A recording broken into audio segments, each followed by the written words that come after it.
Okay, so I clicked one one on. Hello, ladies and gentlemen. Welcome back to another live stream. Sorry, I was about to say another video then. I just mainly just did a sort of little, like, recording of trying to teach all of you lot how to fix your live stream and the lagging, and all of that, like how to actually fix your PC properly, how to make your PC go a lot faster. But that's not what this live stream is about. I just want to clarify that start. So, I don't even know how to say this. So, what I am going to say, ladies and gentlemen, what you lot are about to see will piss you off. Um, and this is what it is like in everywhere, and it is getting a lot dangerous for the public. The police is way, way dangerous.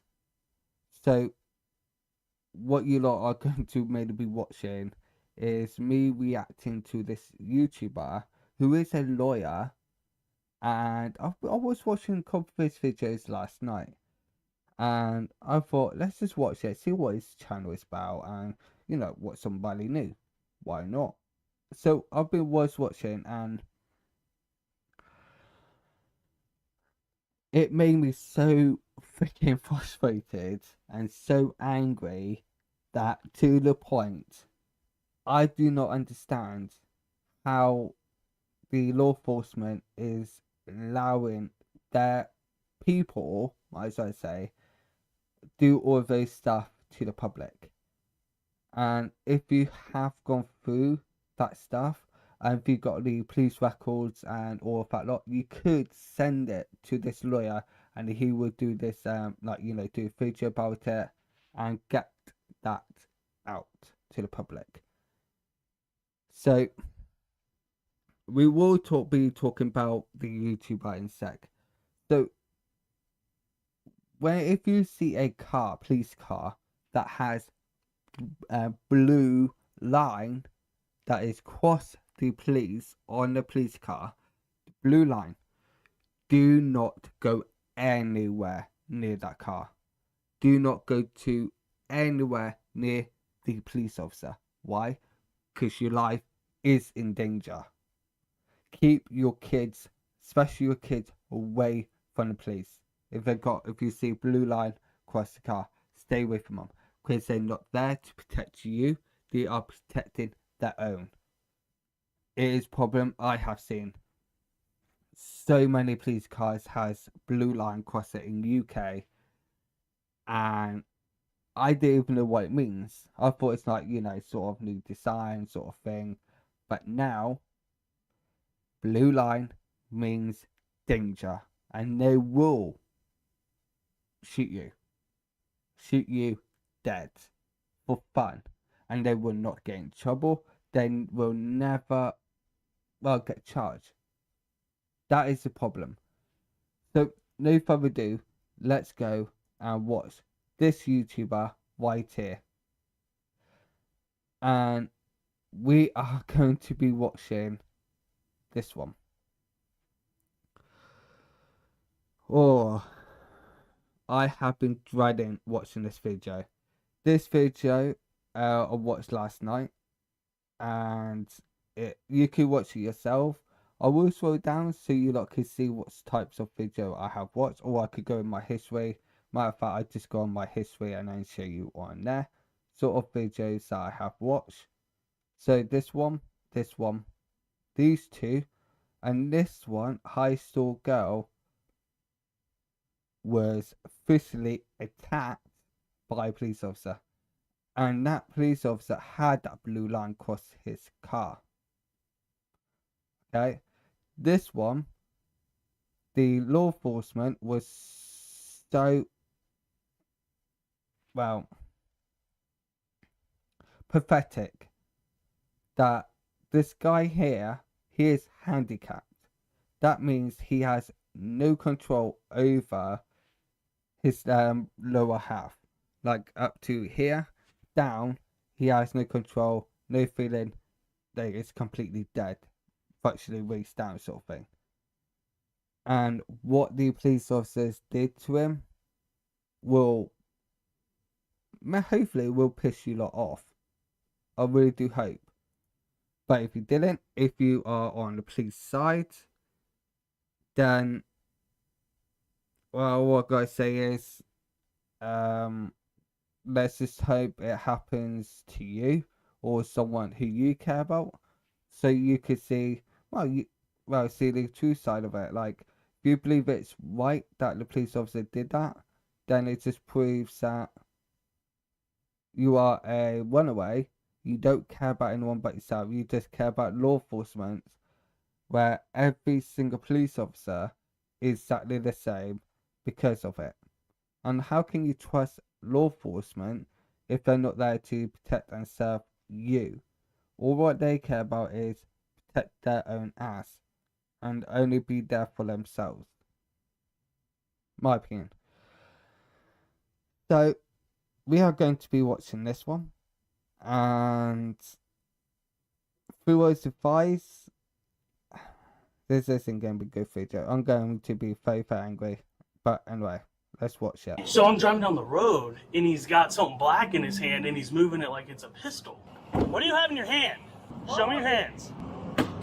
This police officer is so paranoid, he sees a guy parked at a gas pump with a gas pump in his hand. And he thinks it's a gun. He gets scared. He gets out of his police car and he pulls his gun on the guy trying to pump gas. The poor gas pump guy has no idea what's going on. But when the officer realizes his mistake, that it was just some guy trying to pump some gas, does he apologize, shake hands, go on his way? No, of course he doesn't. What are you doing? So that is the thing. And I know you lot can say, oh, it's because the police officer is white and he is black, right? I'm going to say it point blank, right, to all of you lot. That's what I'm going to do. Point blank, you lot will say it's racist.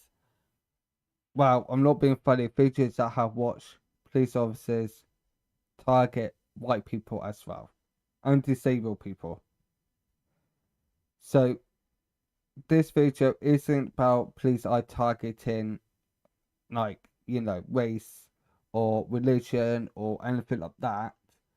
They're targeting everybody. Alright? So I just want to clarify that. It's not because he's black or anything, right? Just want to clarify that. Okay? So that is that bit done. And the thing is, if you are going to gas station and you pump your car, please just so you lot know, if a police officer shot him and he's pumping gas, you know, police officers can't even shoot, save their lives. They use up the whole clip of the gun, and they still will not even hit the person, right? But if a person is virtually like where he is and they're fired, then they're going to maybe shoot you dead for fun. They will not get in trouble because nobody is sticking up for the innocent. This guy here, this guy is innocent. And it's not innocent till proven guilty. That doesn't work anymore. Maybe work over like 20 years ago. Now doesn't work because innocent is always innocent. Victim is always victim. But victims can lie as well. Police officers are dangerous. Put it this way, police officers are more dangerous than nuclear weapon. Alright? Just let you lot know. That's my opinion. I don't like the police. Can't stand them. And if I had it my way, things will change. But anyway, let's continue. Gas can. You understand you're holding it like this, like it's a pistol, right? No, I was showing her to cut the pump on. Okay, but that's not what it looks like to the motoring public on the roadway. No crime had been committed. No crime had... No, I'm sorry, but when I went to gas station before, if you try to like, you know, put some gas through, sometimes at some gas station, even in UK, that you have to let the shopkeeper know that, oh, can you turn it on and all that lot? There is some gas station do that. So he decide, oh, can you put the gas thing bob in? You're not going to say, oh, can you put gas on? No, you have to show that can you put gas on. And not being funny, if shopkeeper believe that it's a gun, then you must be new, because I guarantee every single person would have done that, or they were went in shop and asked, oh, can you put gas pump free on or something. It's one of those things. Instead of walking in and walking out, put gas in, then walk all the way back in again, it's pointless. Why can't it? Why? And it never make any sense to me. But Had been reported. Just some guy who had just gotten off work, just trying to get some gas. But you understand, you're holding it like this, and it looks like a handgun, right?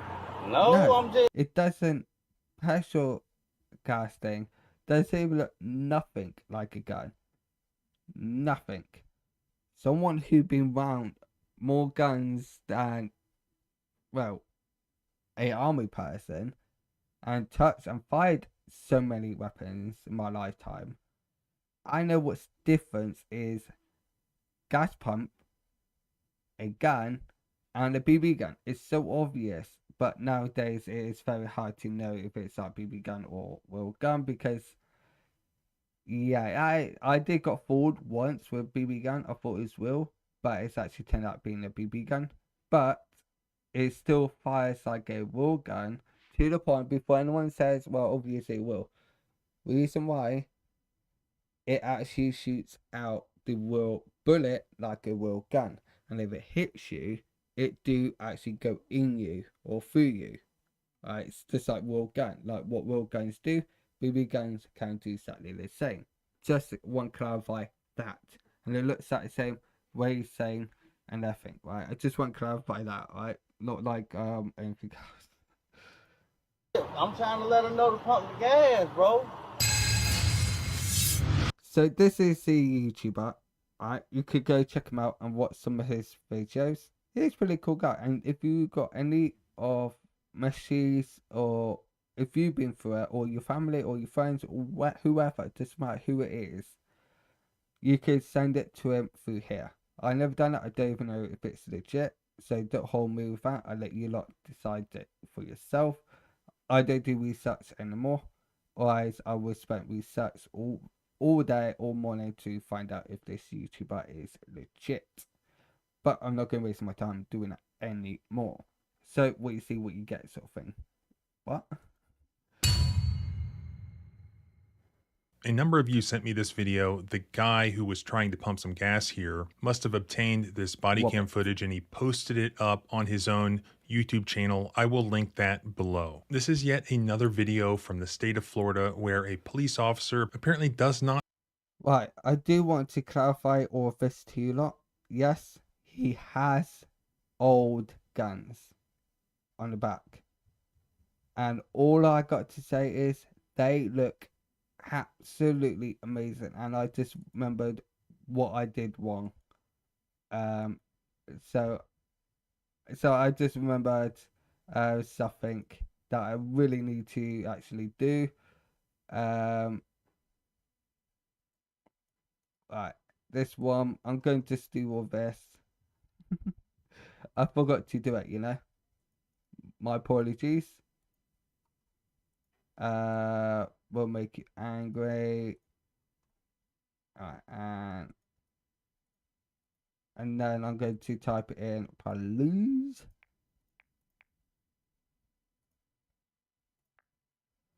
And then I am going to copy his YouTube channel, well, his name.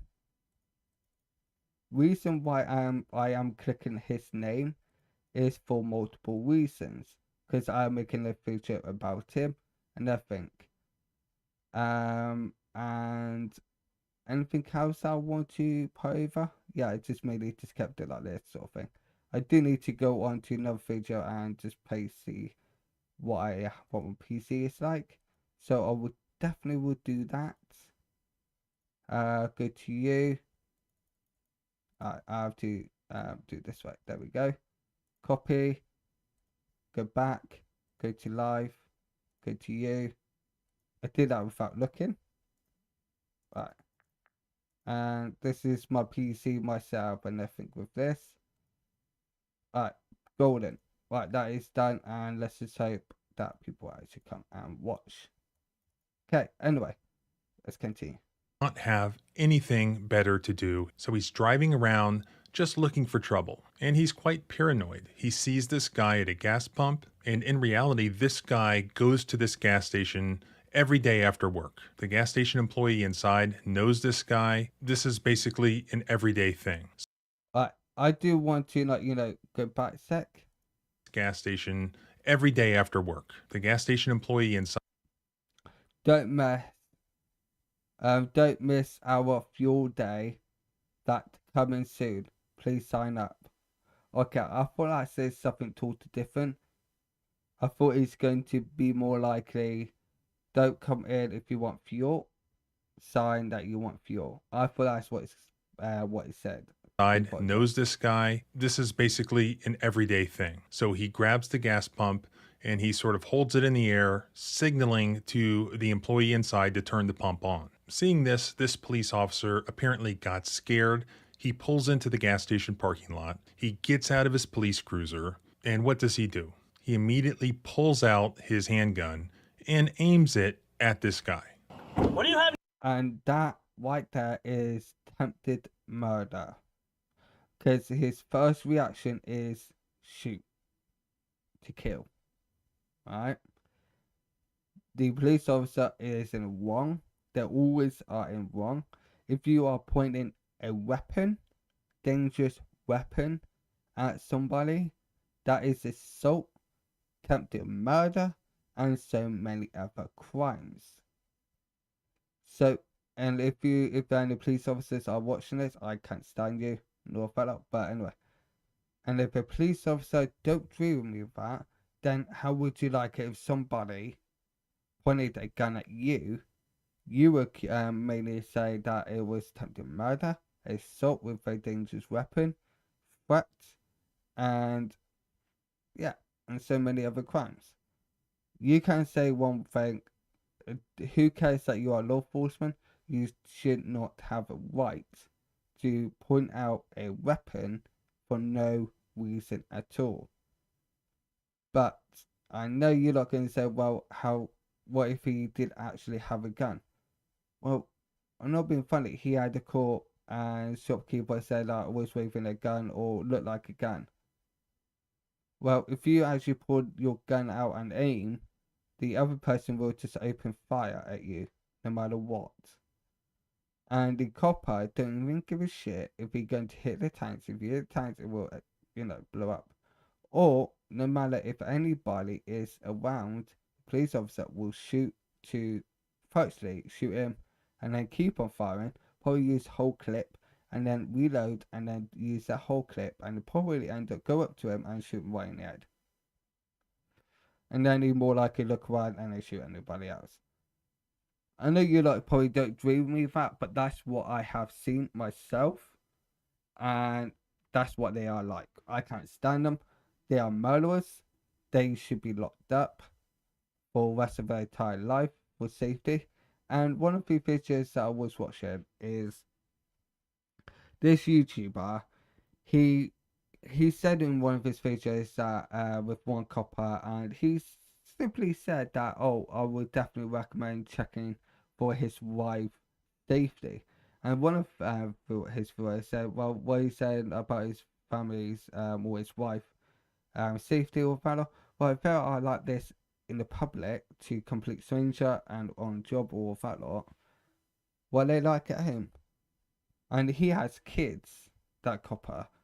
And I'm worried for like his safety, because if you could do this to the public, and it'd be very, very abusive and everything blinding and using body harm with somebody else's kid, then why you keep off with your own kids? That is thing. I know you don't dream me with that, but I'm not being funny. Clearly, you don't care enough for anybody else. Something like you don't care about your own. About your kids or your family safety. You only care about your own. that you are someone who I call a runaway. Okay, well, the police are runaways, but you lot, I'm going to count you lot in it as well. New law to it, runaway. Runaway got loads of laws to it. That's what I call it. Anyway. In your hand. Show me your hands. Okay. Stay in the car. Okay, turn around. And just so you know, if, let's say, if there's a kid in that vehicle, the kid will be crying. And I know for what this copper will shoot that kid dead. For fun. I know it. So let's just really do hope that no kids are in this vehicle for their safety.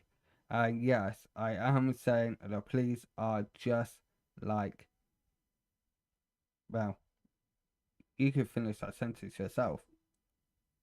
Place your hands behind your back. This guy, his name is Robert. He did not have a gun in his hand. He did drop something on the ground, but don't worry because it wasn't an acorn. And as you'll see throughout the rest of this video, the officer never says anything about it. He never looks at whatever it is that Robert drops. Looking closely at it, we can see that the gas pump that Robert was using is sitting in this gas can. It looks like this is actually the nozzle from that gas can, which Robert is holding because he had to remove it to put gas in the gas can.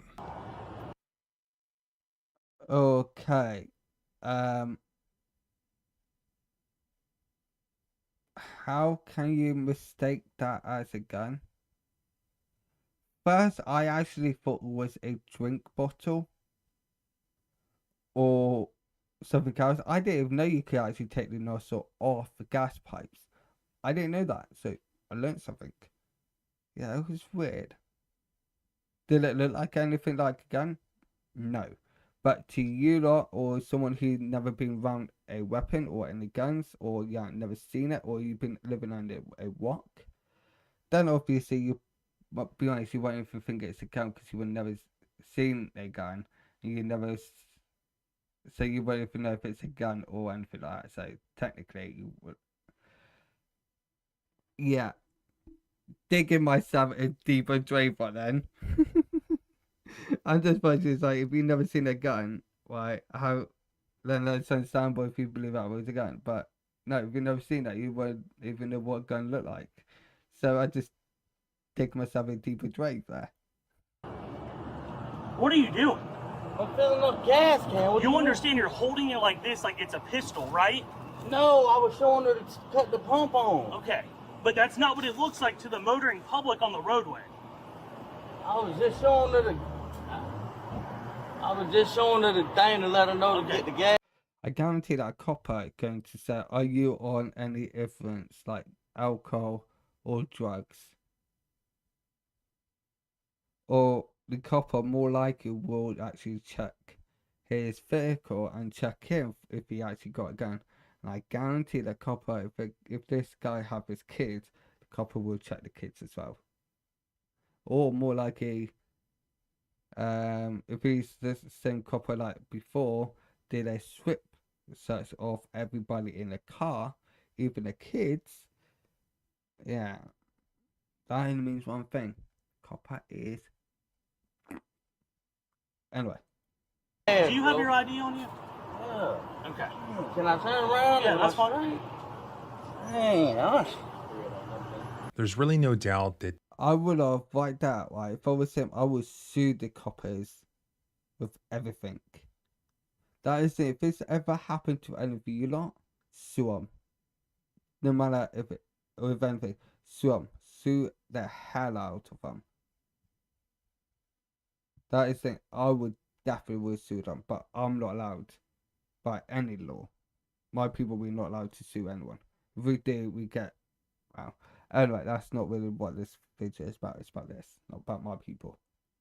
this police officer was mistaken, that it was not a gun, it was just a gas pump. Nevertheless, what is happening? He has requested ID from this guy after just having held him at gunpoint, and now there's a second police officer there, emergency lights on, so this guy's surrounded by cops. His ID has been requested. He wasn't told that he had any option to say no. Would a reasonable Well, got to admit, I understand the reason why there is another police officer there.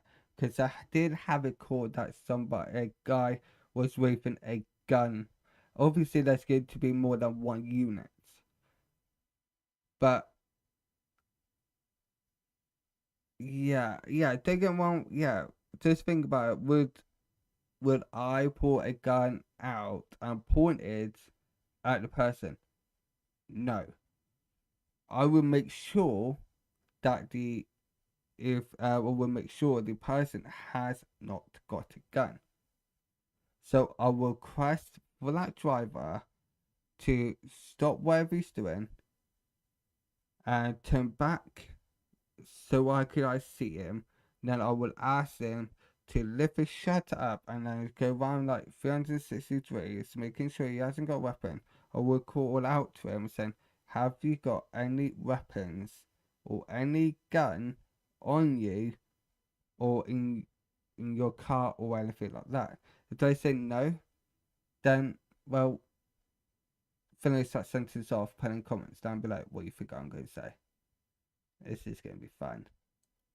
Person under these circumstances, not just Robert, but you or any reasonable person, believed that they were free to go. Right. You lot can actually read this. I'm not going to read it out loud. I'll let you lot read it yourself.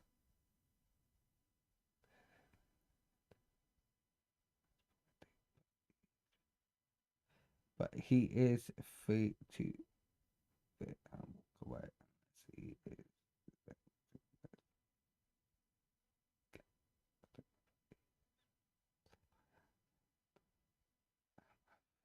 go. That is true. If the answer is yes, he has no opportunity to visit the ID. Or not. That is true. If this ever happened to you, ask every single time, am I free to go? Constantly say that to them. And if they say yes, you leave. Don't give them a satisfactory offer. You just report them no matter what. You just report them asses with it. And if they say no, then, well, find out why. Don't let them keep on talking to you. Ask them, why am I not free to go? Am I in a chain? Or am I getting arrested? Or anything like that. You ask those questions first before anything else. Do not give them your ID ever. Unless they have a cause for your ID. Just like what this foxy is saying. If they ask for ID, well, ask why. Why you need my ID?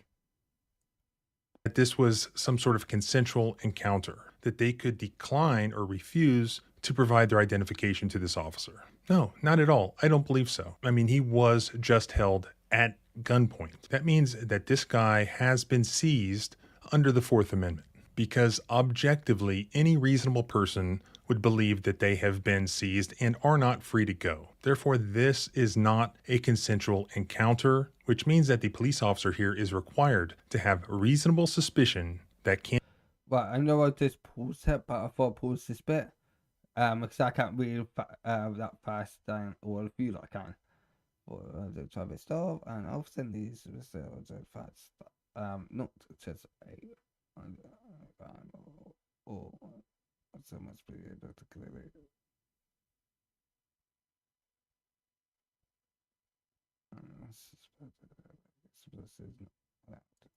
And be articulated that some crime has occurred that requires him to investigate Robert via this temporary seizure where he is demanding ID under threat of prosecution or use of force. So what crime is the officer investigating here? He mistakenly thought he saw a gun because he was paranoid. He got out of his car and he investigated.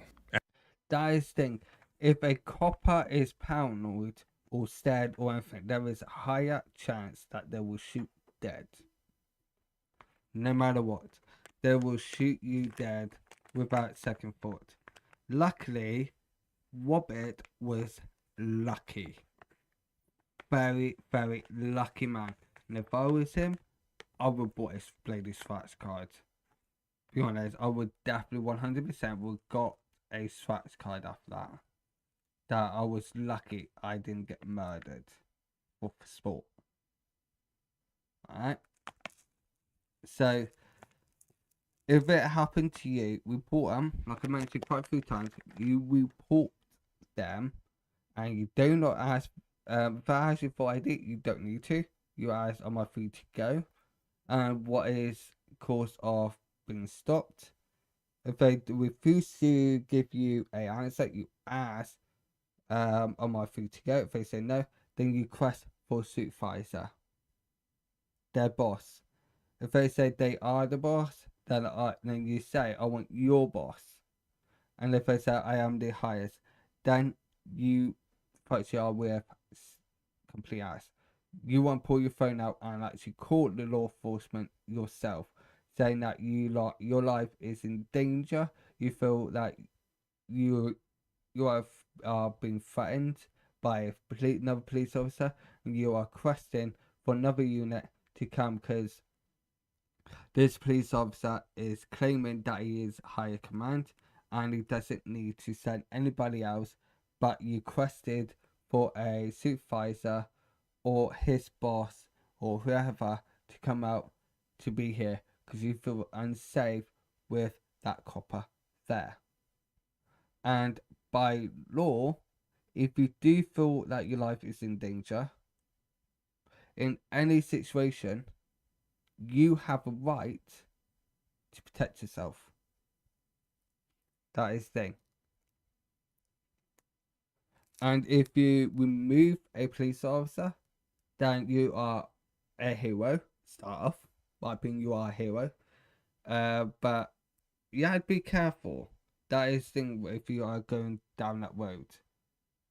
But make sure you ask. Another thing is you want to ask if the camera is rolling, the body cam.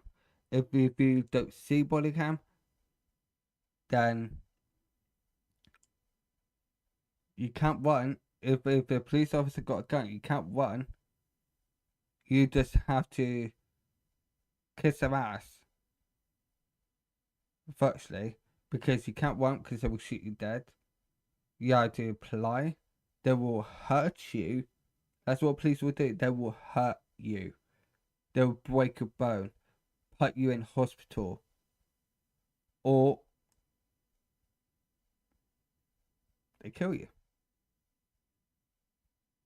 That's only 3 options you have. If you haven't got body cam, then you just want to make sure you are filming. Or if you have someone with you, you want to make sure they are filming the situation. Even go live if you have to. Go live on Facebook, Twitter, wherever. Because if they take the phone off you, it needs to be already up on anything like YouTube, Facebook, Instagram, wherever. It'd be safe up there. And you can use that footage or that lot. And if they delete it, there's not really a lot you could do, but yeah, that is actually a good question. What if I do delete it? Yeah, I've got no footage.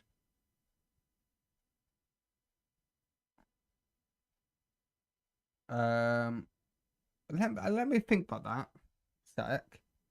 What can you do?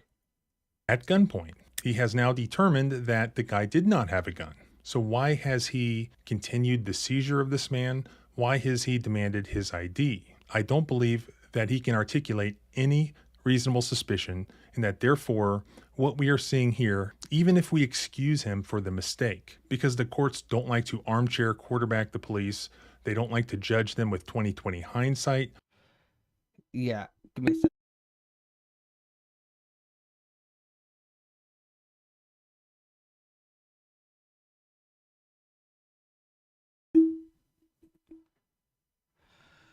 Right. The you know what? I'm not going to bother saying it. when they have to make split-second decisions. Here, even if we give him the benefit of the doubt for everything that happened before, he is making the non-split-second decision to continue to detain this person illegally in violation of the Fourth Amendment. Alright. But you understand, you're holding it like this and it looks like a handgun, right? No, I'm trying to let her know to pump the gas, bro. Okay. Why you, what the f***? You just pulled a gun out on me. That is saying what that the guy will request whoever's in car to actually call his lawyer or phone a lawyer. Because right now I am a bit worried for their safety right now. I am really worried for their safety. I don't even know if they actually make it out and harm, but I am very worried. Even though this video could be like, year old, but it's sort of one of the videos that it's sort of, it feels like you know what's going to happen before it actually happens, and it will worry by people, well, especially me, because I know what police are like. I know their true sides. They have no good sides. They only have bad. Yes, they could be nice to one person, but they could be nice to that person because they're friends with that person, or they're a family member, or anything like that.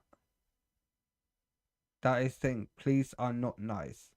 They are horrible. They are dangerous, and they should be stopped. But nobody cares. And in US, reason why this is happening is because of Donald Trump. Is the blame for US police officers. He is to blame because Donald Trump wants more bad things in the streets. I think. What do you think this is all allowed?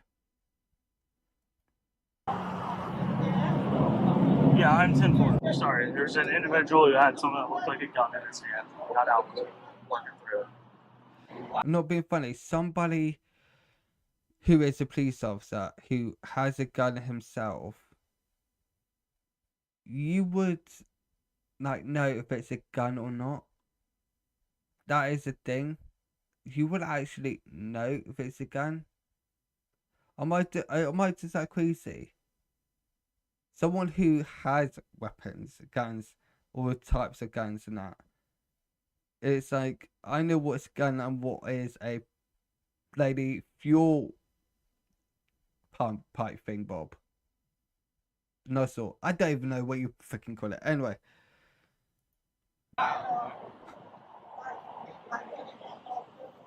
Get your bag. You know I'm gonna get lost on you. Okay. Showing her later. That's it. Sure, I've got a 4-9. Look at this shit. Man, that man just got out of full gun on me. The police did. Good. The guy is filming the situation. I don't even can't make out what's been said because it's like cracking out. But I think that was intentional because police body cam, you could actually mute or mess around with the mic on the camera. Weird thing is, you could actually do that. That is weird thing about it. That's probably the reason why I can't understand them. But if you don't understand, please put it down, comment, and let me know what they said. Understandably, Robert and his female companion are upset. They've voiced those frustrations. They've pulled out their phones and begun to film. They've asked for the officer's badge number. And from the point that the officer realized that he had made a mistake, he should have handled it differently. All he had to do was apologize and laugh about it and go on his way. Or not apologize. Or not laugh about it. But that is the thing. If he is kind of a bit right there, let's say in this situation, let's just say the police officer apologized to the guy and mainly said, "Oh, I'm sorry that I pulled a gun out on you. Sorry about all of this, but can you understand my point of view? We got a call that some guy is waving a gun around, but can you see it my way? That is one thing that you probably won't get lawsuit, because the other person will think, okay, that's understandable, whatever. But now, sue them, sue every single one of those fuckers, sue them. Apologize doesn't mean anything nowadays. What it's inside, I'm sorry, but it will never stop you ever doing it again. You will keep on doing it. Just saying. He had to go on his way, but instead he chose to illegally continue the detention. Put your hands in there. Put your hands behind your back. Yeah, What? that's what he did. I'm sure there's cameras. Mr. Rupp. I ain't got nothing to say to you, bro. I ain't did shit and I ain't being detained. I want to go. I don't got nothing to say to you. You know what you did. I don't got no rap for you. wrong. Well, it looks like he's holding a gun. Man, that don't look like no gun when you see this bitch right here swinging. I didn't see that, sir. Man, yeah, you saw what you wanted to see. You saw a motherfucker with tattoos. Why would I be holding the gun like this right here? Hey, who? Yeah. He's right. The copper is too blind, only want to see what he wants to see. That's the thing, please don't care what really is happening. They want to get in a gunfight. They want to shoot. And when this copper noticed that he has no way out of it, he decided to play cool. But that doesn't mean that he will open fire right this second. Pull a gun out, shoot, and shoot any other witness around. That is thing. Just saying. Man, you saw what you wanted to see. You profiling the mother. Hey, I want your badge number though. I need all that. It's 385. 385. It's 385. I know what to do. And as you'll see, he still doesn't just leave and go about his day to do whatever he's supposed to be doing right now. It looks like he's going to do that. He walks back to his police cruiser and he gets in it and he starts to drive, but he's not leaving. Instead, he drives a little closer to the gas station because he's apparently just that lazy. And he goes inside the gas station and now he is going to double down. It seems like he's going to go try to cause Robert some problems now inside that gas station. Maybe solicit. That is thing. Right. If he didn't say I'm gonna cause more trouble, if a police officer that was at scene or whatever, and if they go in the shop and try to find their side, and when he's saying it wasn't a gun or clarify to the shopkeeper that it wasn't a gun, that is completely fine. Alright? That is completely fine. That's the right thing to do. But what he said, I didn't pause it in time. Yeah. A trespass, or at the very least, now try to manufacture or fabricate some sort of reasonable suspicion or probable cause against Robert. That is thing. Right, I just have to say this.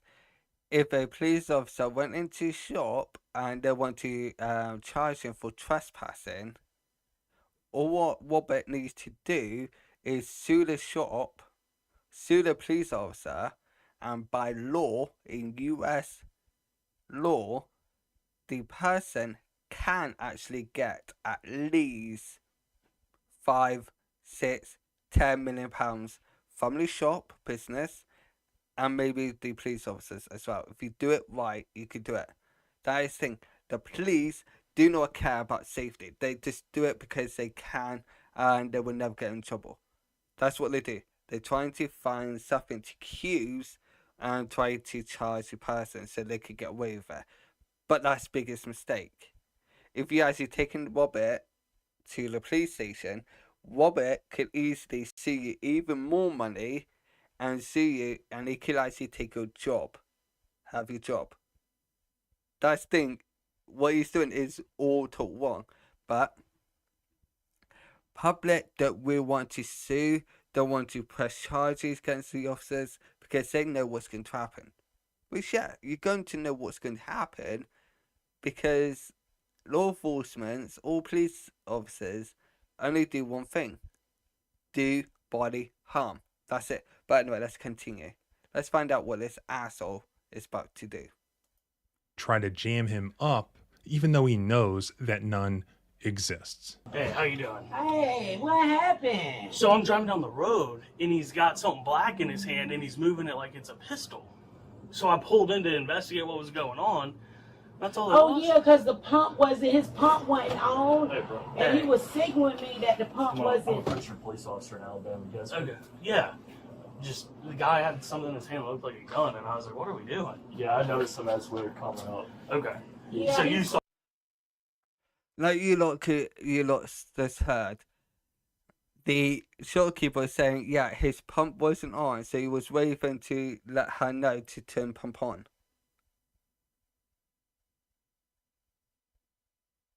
Like I said at the beginning of it, is you have to show that you want fuel.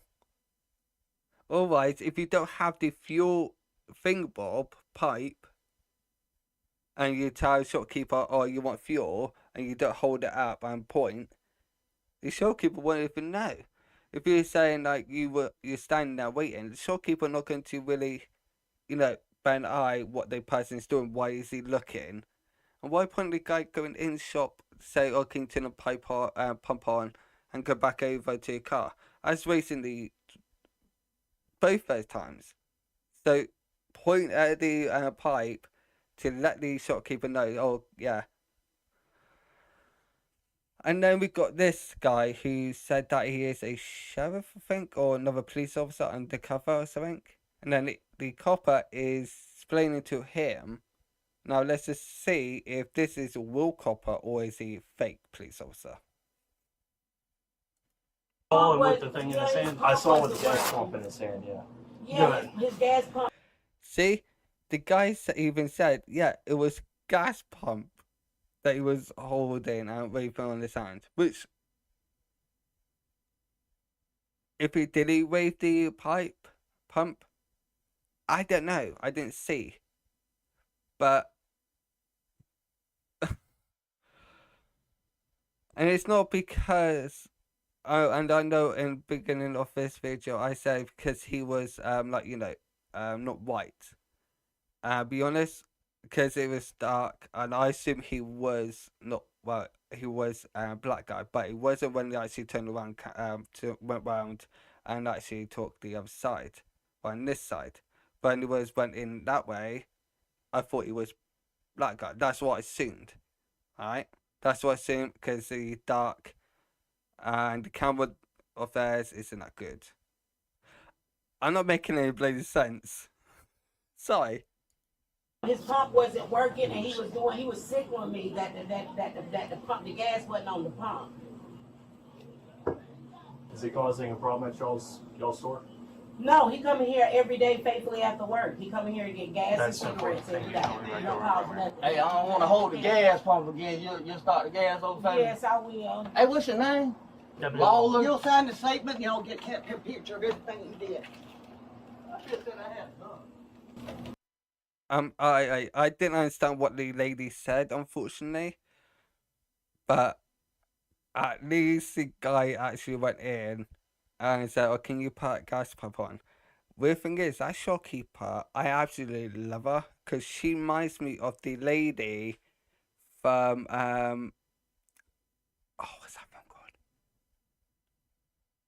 Oh, I can't remember. Sweet old lady. I can't remember her name in this other film. Yeah. Hold on, now I'm gonna stop. Can I just get your name? Huh? Yeah. Jake. J-A-K-E. Yeah. Florida. How do you spell A-U-W. it? U-W. A-U-W. E-R-D-A. E-R. Oh no, mate. The guy, this person here got a gun in his hand. He got a shotgun. He has a shotgun right here. You better go and point your gun at him and open fire.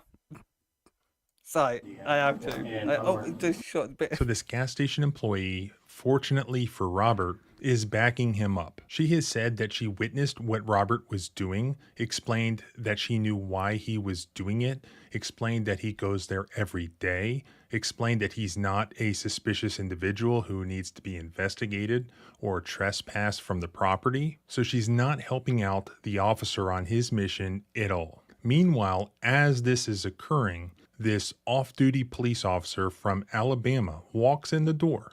He had witnessed this as well. What does he do? He comes in and fist bumps this police officer, presumably offering to help him. This police officer takes him up on that, getting his name and contact information. What kind of help is he going to offer? We can only speculate. It's undisputed that this was a mistake, that Robert did not have a gun. It's even more undisputed now that the gas station employee has explained who Robert is and what he was doing. So what exactly is this police officer from the Leon County Sheriff's Office doing at this point? I'm gonna have to put his 936. And you work for who? I'm Pritchard Police Department. Pritchard in Alabama. Yeah. Pritchard. Yeah. Okay. You spelled it better than some of the locals we got. Yeah. So what did you see when you pulled that? Come on, baby. He was just holding this gas pump up like this. I don't know what he had in his hand. He was just kind of raising it up. I don't know if he was trying to straighten it out. Yeah, Dirty Copper as well was waving. He simply just fucked himself over because he said he knew it was gas pump that he was holding up. Now he's changed it, saying he didn't know what he had in his hand, or he's trying to sort something out.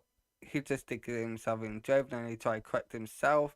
Yeah, it doesn't work like that. Okay. You need me to see my law enforcement ID? I know a lot of people contact me and I All right. You have a great day. No problem. Be safe out there, all right? Thank you. Be safe out there, yeah. Yeah. It's more case you need to be everyone of safe. Absolutely. The gas wasn't on the pump, and I thought it was on the pump. I seen him do that, and I was like, oh, his gas not on there. So that's why he was holding it up. He was signaling me. Because he was holding, it wasn't the gas nozzle, he was holding something else up. Oh, when I seen him, he was holding the gas pump. He was signaling The part with the hose. Yeah. When I saw him, he didn't have the thing with the hose. He had something else, Oh. which is all it was.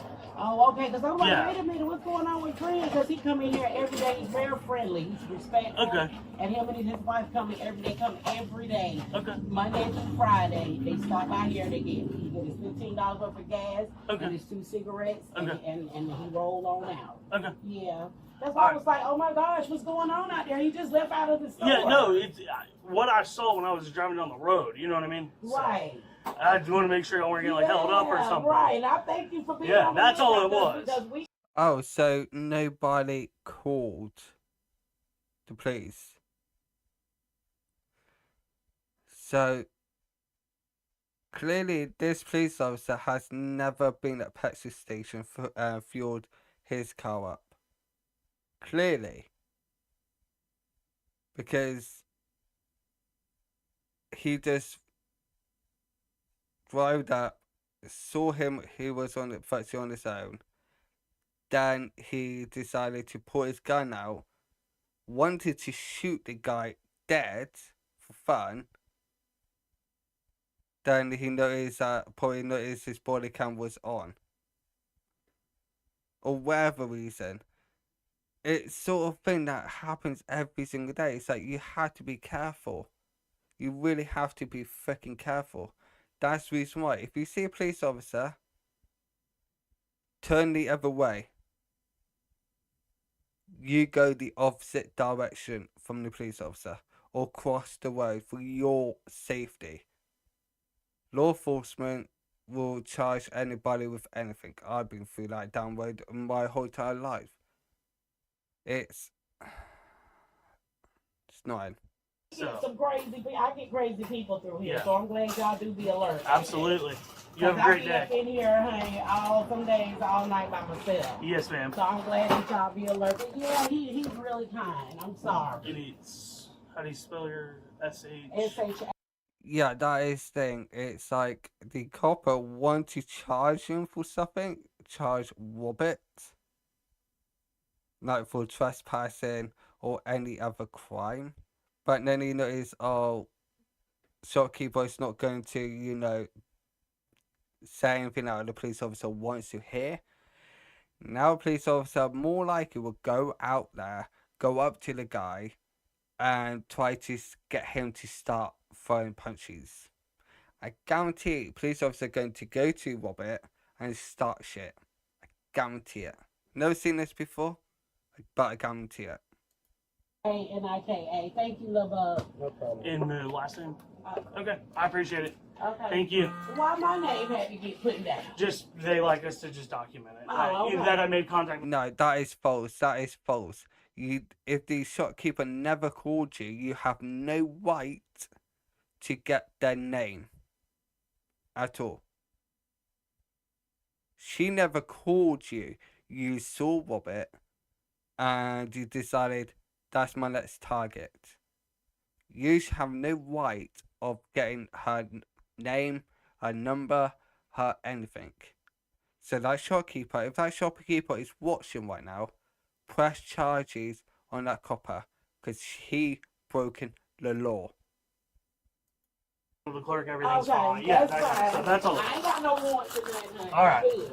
Shockingly, this police officer who has identified himself, it sounds like Deputy Lawler with the Leon County Sheriff's Office, he's still not done. He walks outside and he asks Robert to step to the side and talk to him. But Robert knows better. This guy has already pointed a gun at him. He hasn't apologized. Should he talk to this police officer? No, he should not talk to this police officer. He has nothing to gain by it, and he does the right thing.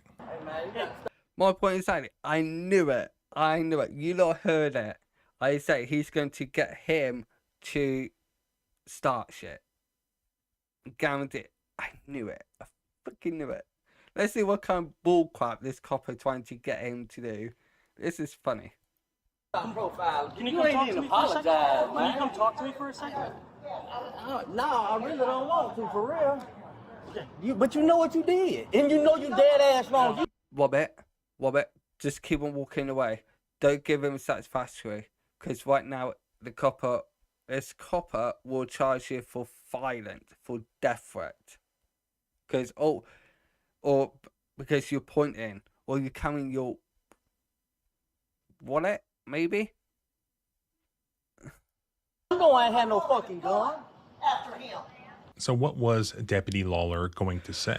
We don't know. Maybe he was going to apologize. Maybe it was just one last attempt to jam him up in some way or to fish for charges. Yes, Yeah. this could have been worse. It doesn't appear that Robert came away with any bogus criminal charges that he had to defend himself from. He didn't get Thank God. beaten or tased Thank or God. arrested on some obstruction charge. Thank But in God. my opinion, it wasn't for want of Deputy Lawler trying. In my opinion, that is exactly what he was trying to do. Though Robert's clearly a little rough around the edges, he actually was very smart here. What would have happened here maybe 60% of the time? What do officers like to do under these circumstances? They Before we get what this guy is saying, Robert was quite smart with all that. And let's just hope that Robert sued their asses for it.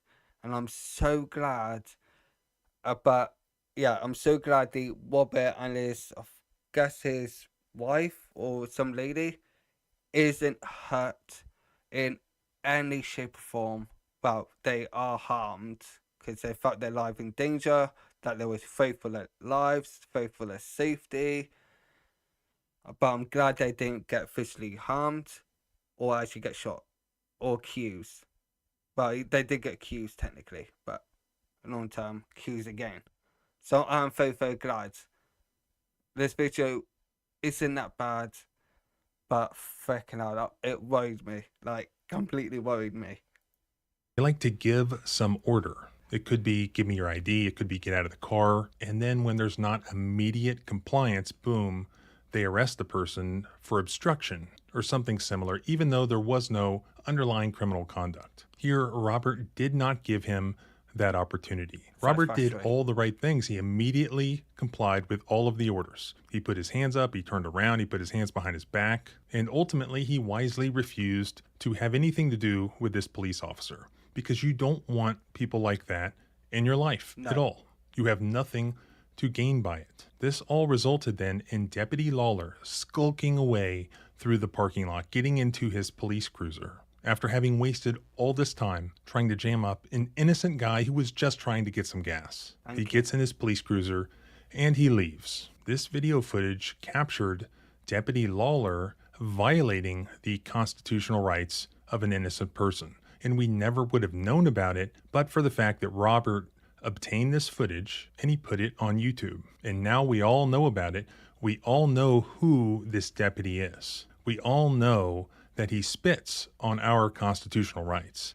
And let's just hope that people could see who that copper is, know what they look like, well, what he looks like, to stay far, far away from him.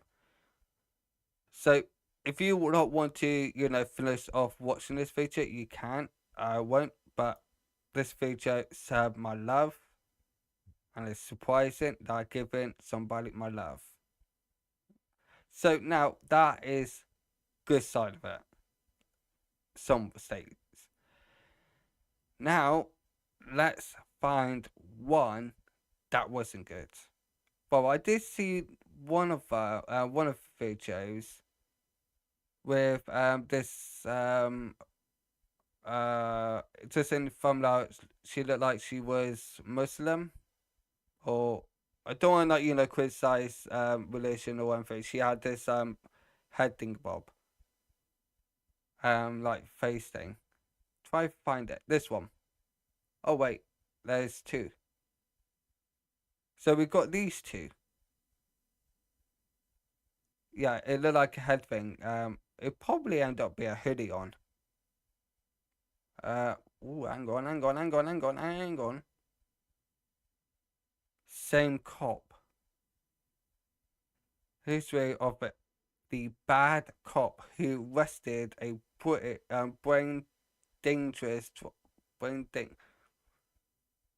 Next. Yeah, that one you lot have to watch this one. Oh, this one, but I definitely want to watch because this one, I didn't really want to.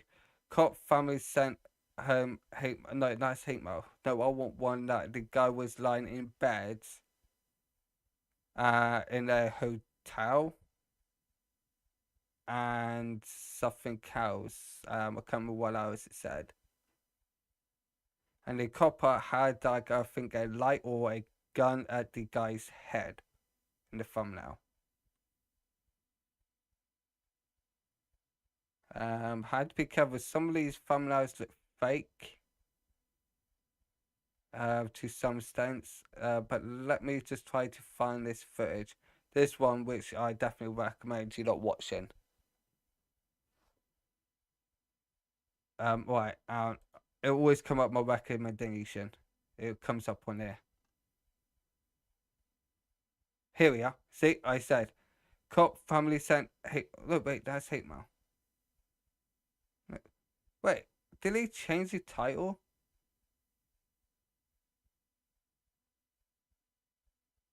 Because that's exactly the same. Unless that's the part 2.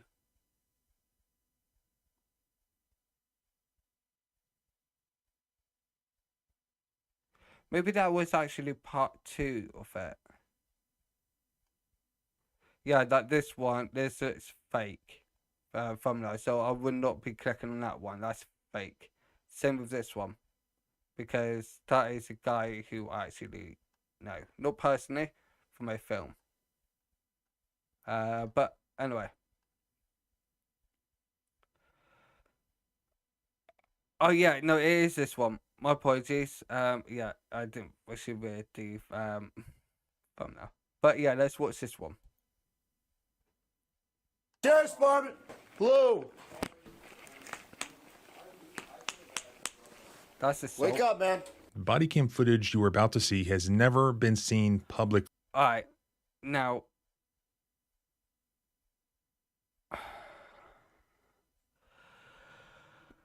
So the two coppers went into a motel room, this guy's motel bedroom, right, and hit him across his foot violently, try to wake him up, and then flash a torch against his face, like flashing.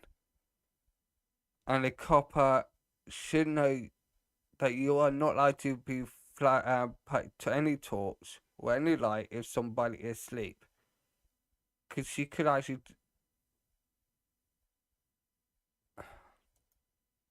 and caused the feds to indict a West Virginia police officer. When that went to a criminal trial, the jury who saw it found the officer not guilty. What? Sheriff.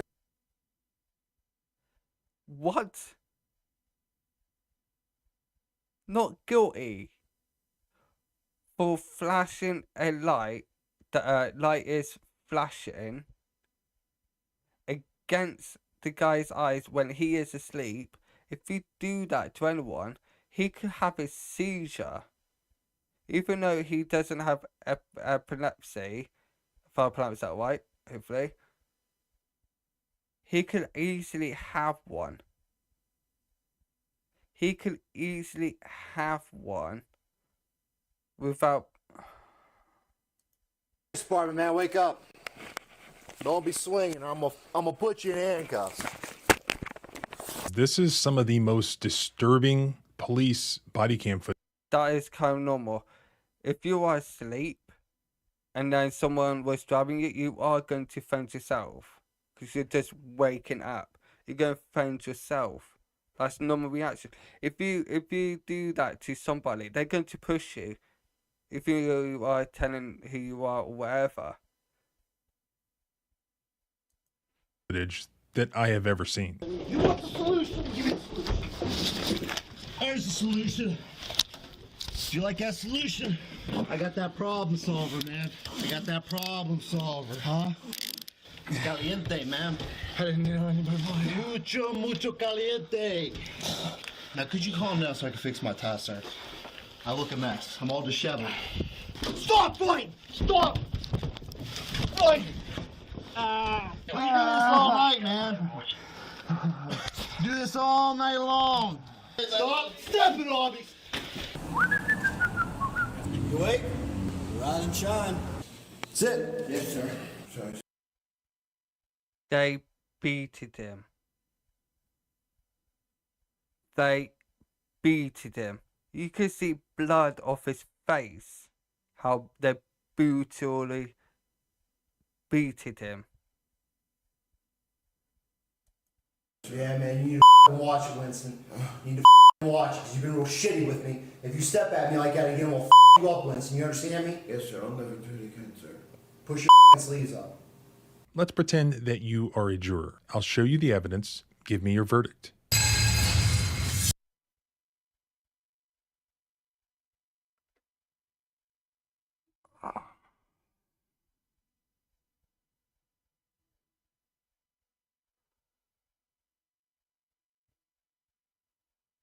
This is video that I really won't watch. It's sort of like flashback. That is thing. Like, and he didn't get charged for attacking him.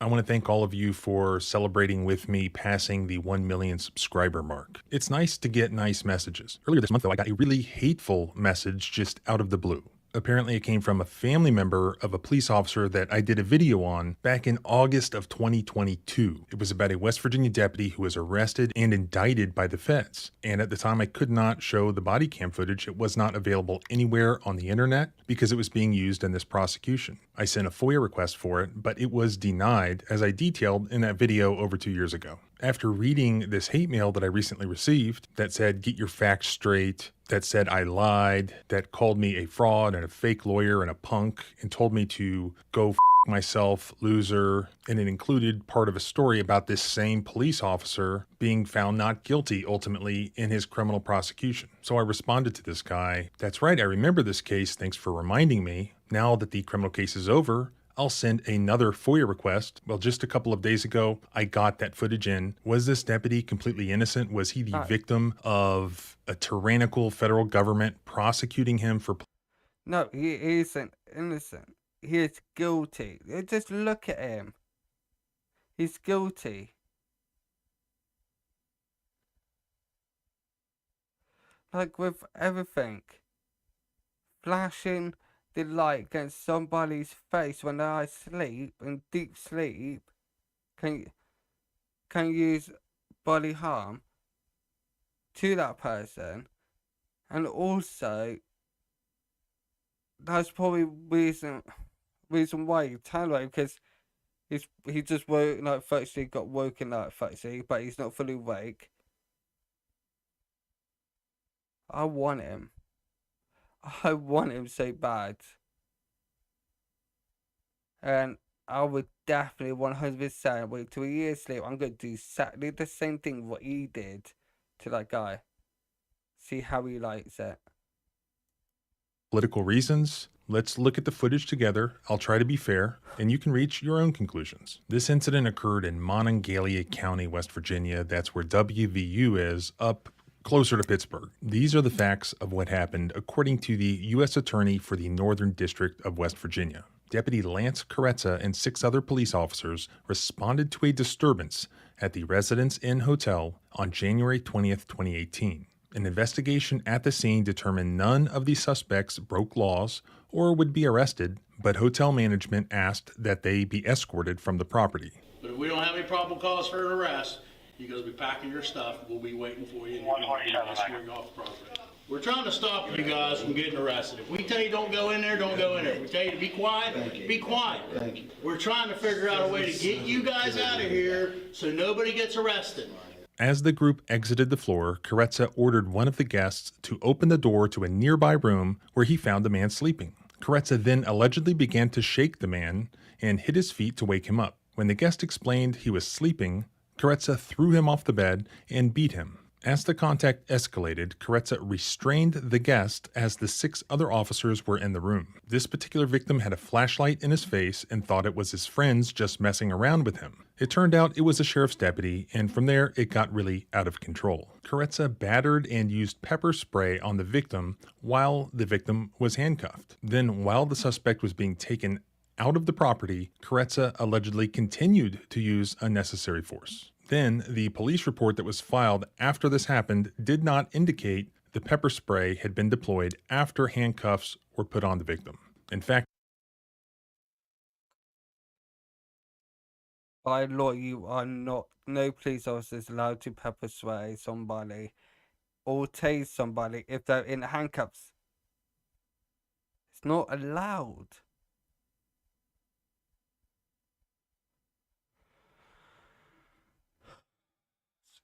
Fucking pee me off. it said that pepper spray was deployed before handcuffs were used, which was not consistent with the video evidence that we have. Now, this is the narrative that Deputy Lance Carezza wrote in his report. Deputies were advised that there were multiple males fighting and there were threats being made to shoot someone. Upon our arrival, we made contact with 2 rooms of males in various states of intoxication. I made contact with a male later identified as Quentin Graciano, who was lying on a bed inside one of the hotel rooms. I announced myself several times, but Graciano refused to get up. I attempted to shake Graciano awake, and he pushed me away. I eventually was able to wake Graciano fully, at which time he struck me with his fist. Graciano then rolled out of the bed and a physical confrontation ensued. Here's the actual footage. And I guarantee he never swung at the copper. He never did anything. And it looked like when you actually seen it, like start of it, is the copper was pulling the guy off the bed. Straight on the floor.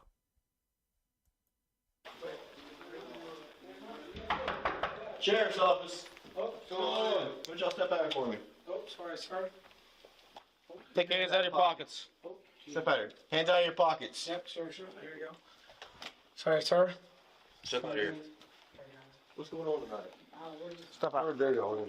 We're trying to Keep your hands out of your pockets. I'm not going to tell you figure it again. out. Step Yeah. outside. Hands out of your pockets. I don't know how many times I have to tell you. Stop moving. Do you understand me? You told him to leave. It's a bit like, kind of a bit fucked up, but you told him to leave. Oh, hands out of your pockets. He was getting his hands out of his pockets. Keep your hands out of your pockets. Out of your pockets. Okay. That's fine.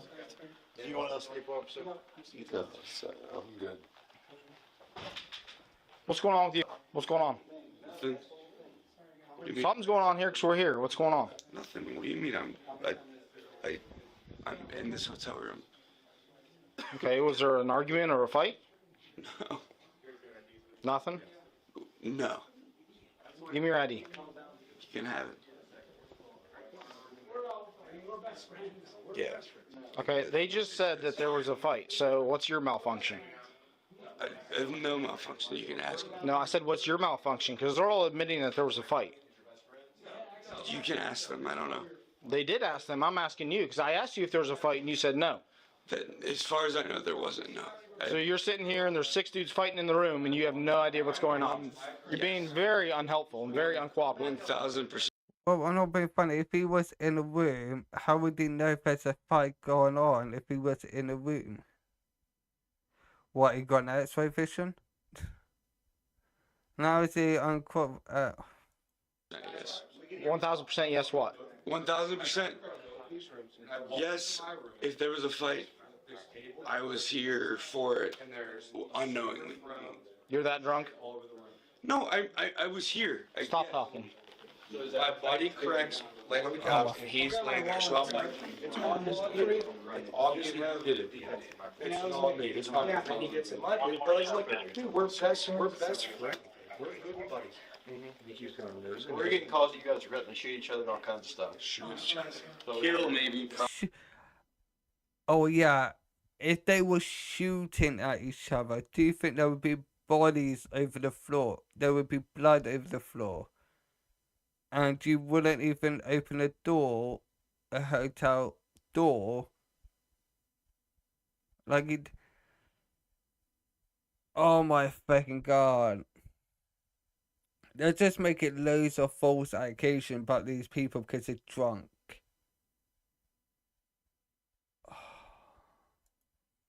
You were just saying I freaking killed no, so just as like wrestling.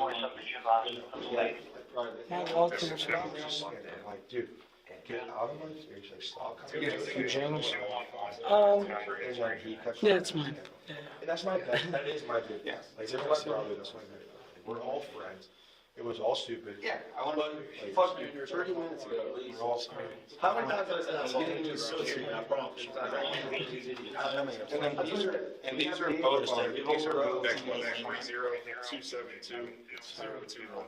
Where are these two right here? That's who was going in. And these are both on. You're fine, man. Relax. Just don't stick your hands in your pocket, right? What's that? Take your hand out of your pocket. What room are you in, sir? Who's in 327? Hey, relax. Put your arms down. But if I was that guy, well, I would keep my hands like that. And if they said, "Oh, put your hands down," I'd be like, "No, I'm not going to get shot today by you lot." So I'm not going to have my hands anywhere near the pocket because you would have threatened my life with deadly force. So I'm not going to put my hands anywhere near my pockets. My safety. Not yours. It goes to you about your... This video is really, really annoying me. I'm at 327. He doesn't have a. You are? Yes, sir. Who's the guy that went in there that's in this group? I've been trying to get in there, but I can't because my key is not letting me in. Came at me too. No. I won't talk to you. Please. Honestly. Seriously, I was sleeping. both of these girls. Shut the hell up. Which one? What's up? I have both rooms, but he's. Stand up, man. Survive. So you asked him a question, then you just decided to tell him to shut the hell up. I'm sorry, I'm just going to say that now. You told him to shut the hell up, but you asked him a simple question. Makes sense, doesn't it? Makes so much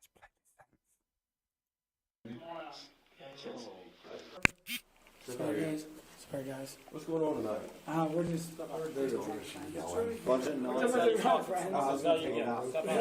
Hands out of your pockets. I don't know how many times. He was putting his stuff back in his pockets. You saw that, right? Am I that blind? He was putting it back in his pockets. I have to tell you, Mikey, stop moving.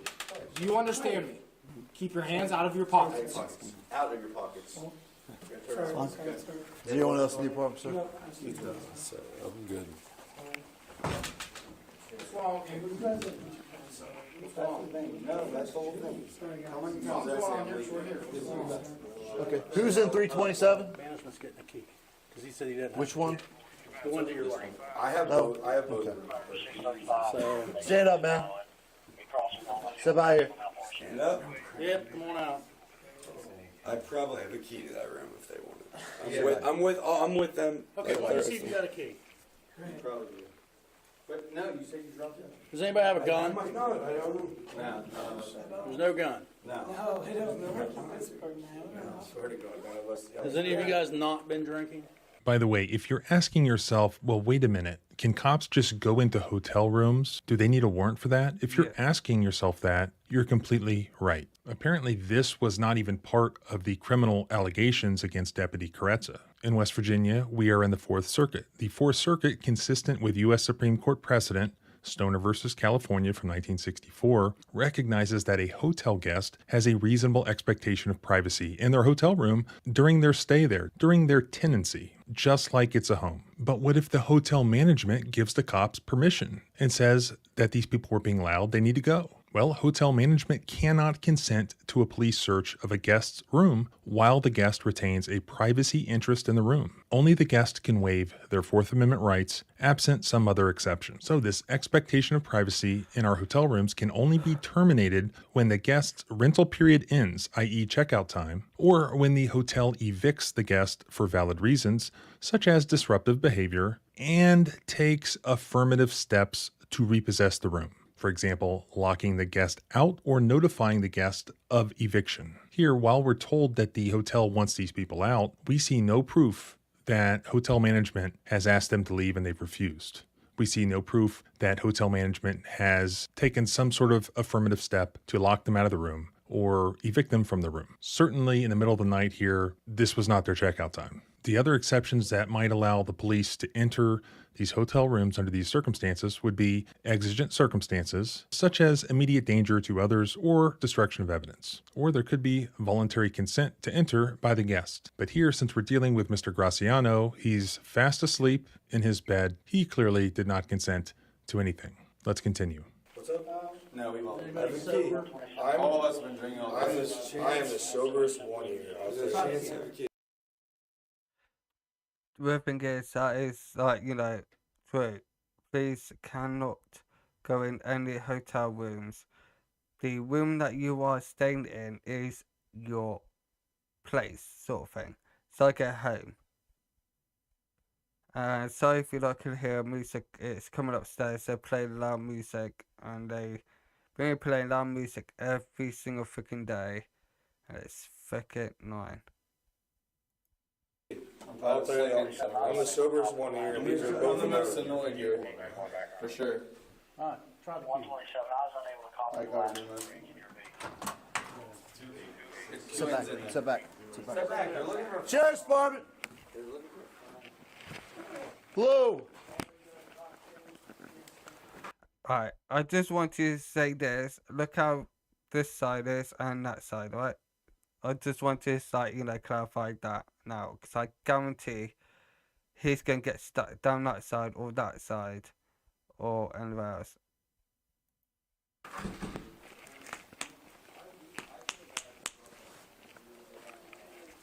Wake up, man. Sheriff's Department. Hey, yeah. Wake up, man. Yeah. Go on. Sheriff's Department, man, wake up.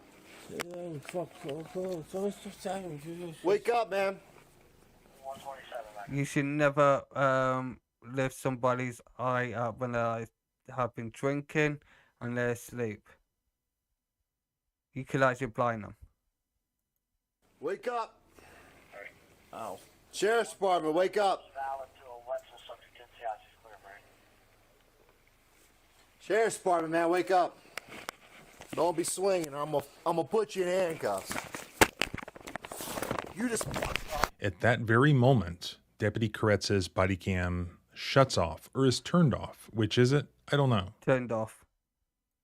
During the jury trial, after all the witnesses had testified and the evidence had been admitted, Deputy Koretsa's defense attorney asked the judge to acquit him, to just take it out of the hands of the jury. The judge issued an order describing the evidence that was admitted against Deputy Koretsa. So I will read to you the findings by the federal judge who presided over this criminal trial. Witness testimony has demonstrated Koretsa used force on Mr. Graciano after he was restrained in handcuffs. Indeed, the government's evidence has shown within moments of Koretsa entering the locked hotel room of the sleeping Mr. Graciano, the force began. Upon Mr. Graciano waking to the pokes and prods of Koretsa, Mr. Graciano swats Koretsa with an open hand.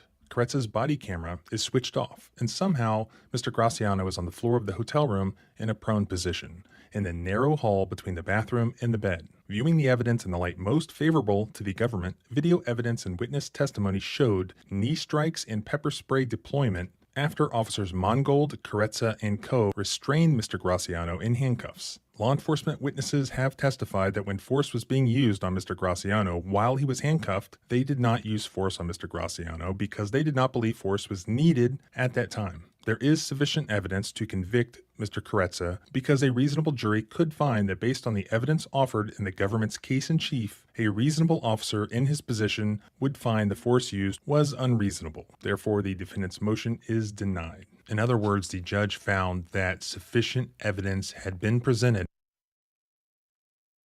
So the copper, he physically attacked the guy like multiple times. So hitting him across his foot, putting a flashlight against his face, his eyes, when it's flashing. Now next, open his eyes, well, his eye, and then pepper sprayed him, put handcuffs on him, and then pepper sprayed him, then brutally attack him, mainly hitting him, punching him, kneeing him, all that lot, because he had blood dashing out of his face, and he did not get charged.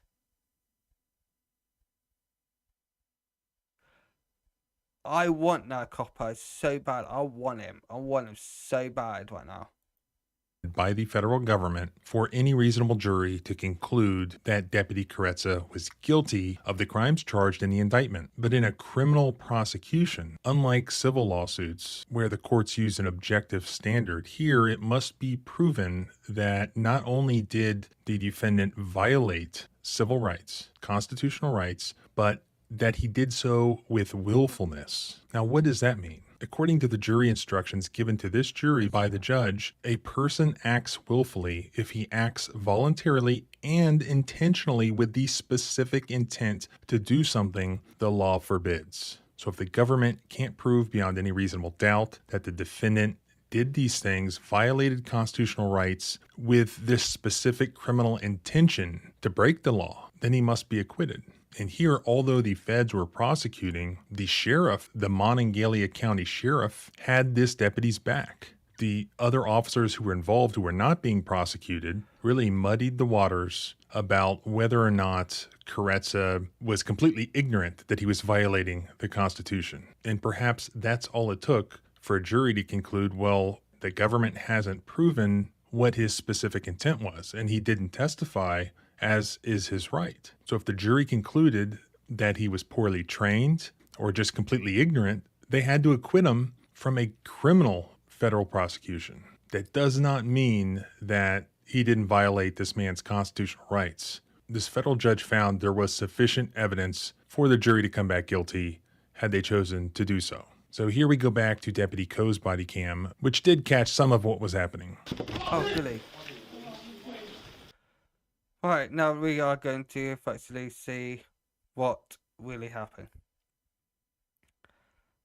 Yeah, so if you look here upstairs, they're blowing that loud music. I do apologise if my microphone is picking it up. It's kind of like, you know, a bit weird. Give me your hands! Why, Sergeant? Go ahead. He just stamped on them. Give me your hands!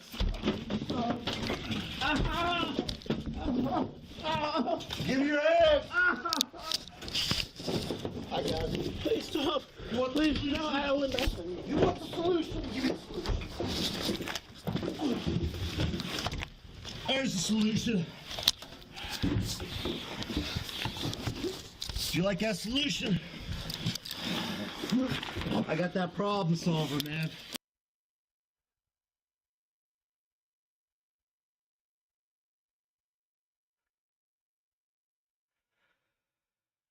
If that copper or that copper's family is watching this video right now, or any of those police officers who was there, who was beating that poor guy head in, I want all of you. And believe me, if I have you, you will be fucked. So, my message to everybody.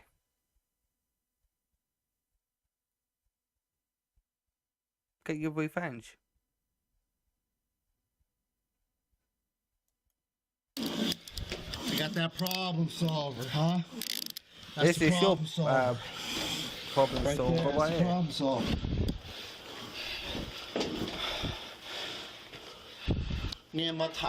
You see that? Unbelievable. When I say the other cops here muddied the waters for the jury, this is the sort of thing I'm talking about. So in the video, the jury hears Carezza talking about the solution and talking about the problem solver. We all know what he's talking about. This is an excerpt of the jury trial transcript. When Deputy Ethan Mongold was asked under oath, well, what was Carezza talking about? Do you know what the solution or the problem solver was? This was his answer. I don't. Question, do you know why you said give him the solution? And remember, Mongold said, give him the solution, responding to Carezza. You want the solution? Give me the solution. When he was asked, do you know why you said give him the solution? What was his answer? I don't. I have no recollection of saying it. But he did admit that Mr. Graziano, at that point, was handcuffed with his hands behind his back, which is crucial because all of these uses of force that occurred while Mr. Graziano was handcuffed, at that point were all unreasonable. I mean, unless the jury were convinced otherwise.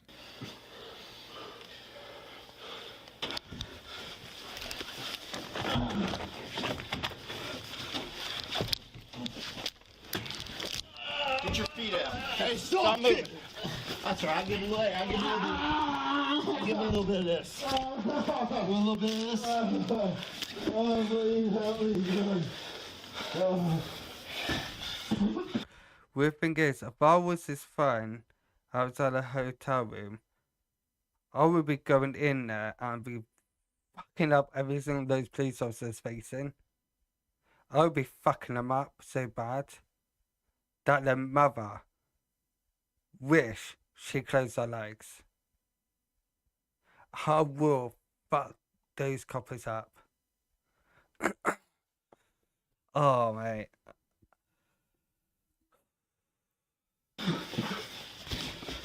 You done moving? He's blind now. Back up.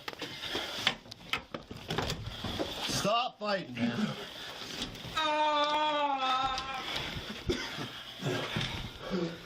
What is that? Pepper spray. It's caliente, man.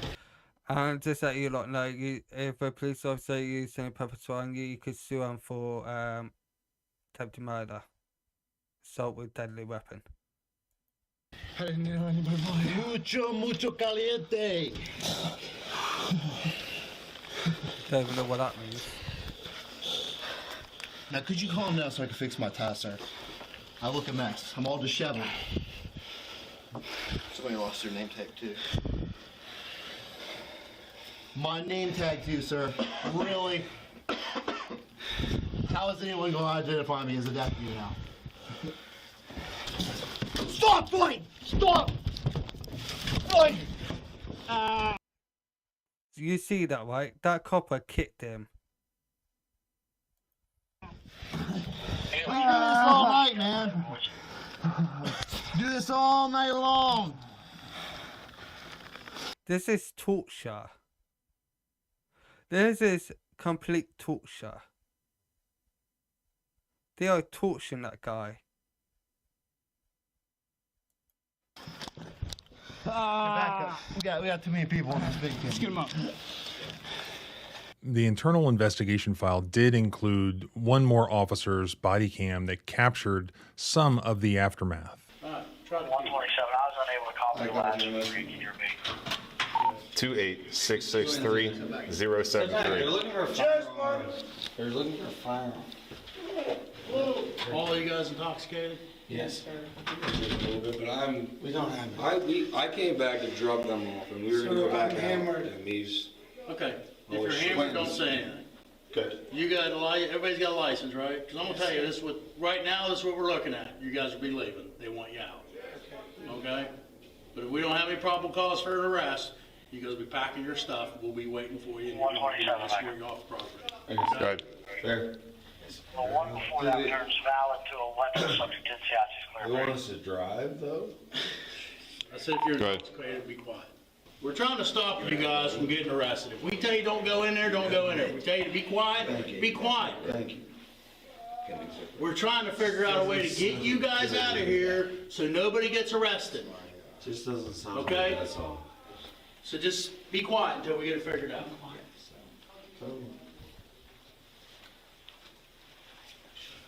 Stop, boy! Stop! What the hell is going on? Check on that.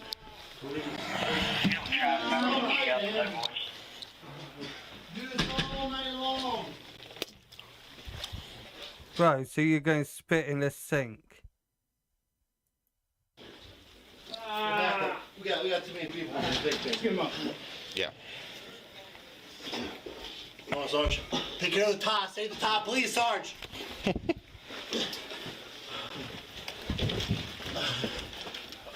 Up. They got him all. Please, I give up. I can't over. Stop resisting. Stop resisting. Stop. Stop stepping on me. Stop trying to stop my feet. I'm not trying. That's my hope. Please, How's that assault charge? Use.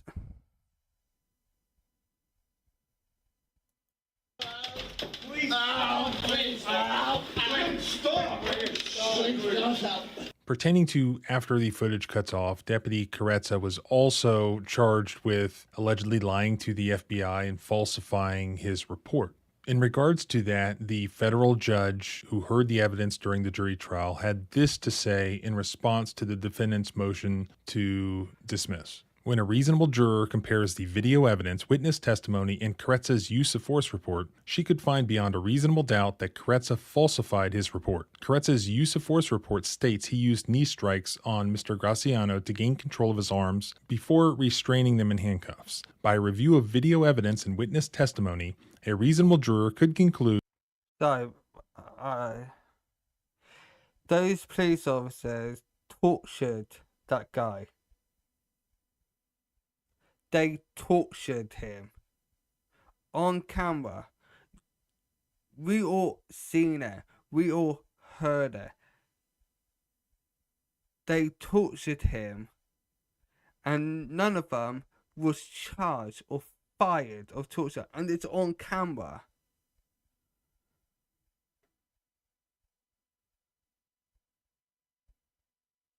The thing that what pisses me off, that police gets away with everything.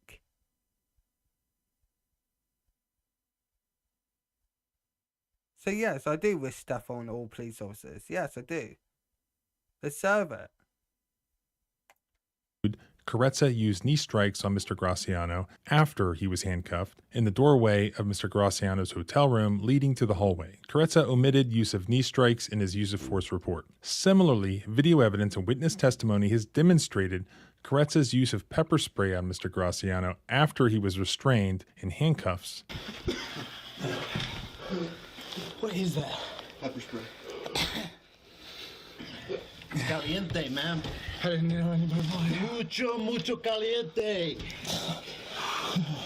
But Carezza only reported his use of pepper spray on Mr. Graciano before he was in handcuffs. Finally, Carezza marked himself injured on the use of force form, but he never indicated he was. Also, a reasonable juror can review all the documentary, video, and testimonial evidence admitted during the government's case in chief and find that Carezza intended to impede the FBI's investigation by his knowingly false statements.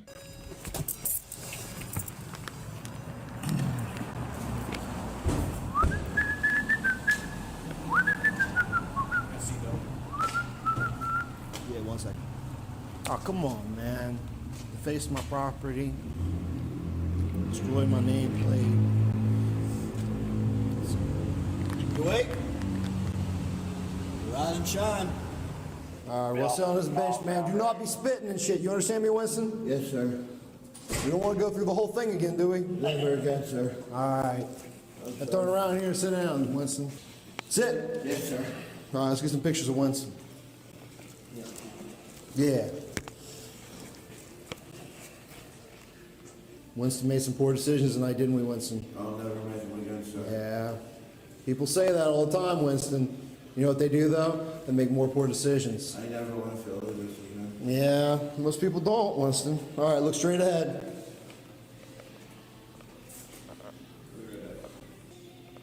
Look at this. Dave Popper fucked him up. Swollen eyes. Right? Nose dashing out. Swollen around there. Probably cracked ribs. And looked like he only got one handcuff on. Look up here, Winston. Look at me, man. Yes, sir. That one eye not open? Yes, sir. How you take pictures of them? Just press it. This? Oh, yeah, you don't even know how to take a picture, you fucking dumb cunt. What a dumbass. Yeah, those takes a little. Shame, it's fucking Christmas, man. Winston, you gonna get me in more trouble, man? You gonna let me fingerprint you and shit? We're not gonna scrap anymore? No, sir. Because I promise you, man, I'm gonna come out on top again. Yes, sir. I believe you, sir. Hey, you won't come out on top with me, mate. I tell ya. All right, man. Stand up. Yes, sir. Walk over there and take a left from that room. Yes, sir. Winston will take these cuffs off, man. I swear, man. Like, believe it or not, this has been me calm, man. Yes, sir. Oh, that's you being calm. Now I'm a bit worried what your partner and your kid, if you got kids, I wonder what they look like. I really do. I'm very worried. And I'm very curious if he's selling his own kids. I guarantee he does. Even when I was hitting you and shit, that was me calm. If you try to fight me in my house, I will absolutely annihilate you, Winston. Yes, sir. There's not going to be anything left, man. You understand me? That's death like, I will lose my shit. That is a death threat. Shit in here. Yes, sir. This is my home. You do not come into my home and with me, Winston. Do you understand that? Oh, I come to your home, I will fuck you up. I'll make sure your family will see. I don't give a shit who your fucking fucked up family is. I'll make them see me fucking you up, prick. And I'll fuck him up and him. Everyone who's in the room and was there. I'll fuck them all of them up. I'll make them fuck each other up. Yes, sir. I'm gonna do this right cuff. You're gonna put your hand straight to the back of your head. You understand that, Winston? Yes, sir. Now, while you do that, man, I'm gonna go eat something real quick. I'll be right back. Yeah, go get some eat, you fat hippo. Yeah, he's gonna have some marks on his torso, I would imagine. You feel like they'll refuse him for that? They might. I can call him and ask him. Call him and ask him. I don't think that asshole. I can't. Explain to him the situation that he was combating. Ask Gunn. He used to work there. Hey, Gunn, will they take him like that? Unbelievable, Winston. You've become a huge pain in my ass, man. I'm sorry, sir. Nothing I can do to fix it, sir. Nah, it's unfixable. Winston, you know what FUBAR means? I'll do whatever I can, sir. I'll make it right. Will an EMS refusal work? Or? Yeah. An EMS refusal work? I mean, yeah. But we definitely need to, clean them up. What do you think? I can knock them myself, sir. I don't have to get dirty, sir. Well, because they ask you down there if All right, Quentin. We'll get you up, man. We'll take some more pictures of you. Thank you, sir. Go and stand up. Yes, sir. Don't shut mine. Walk over here. Keep going. I got you. Keep going. All right. Turn. Look straight up. Right here. All right. Turn your body to the right, man.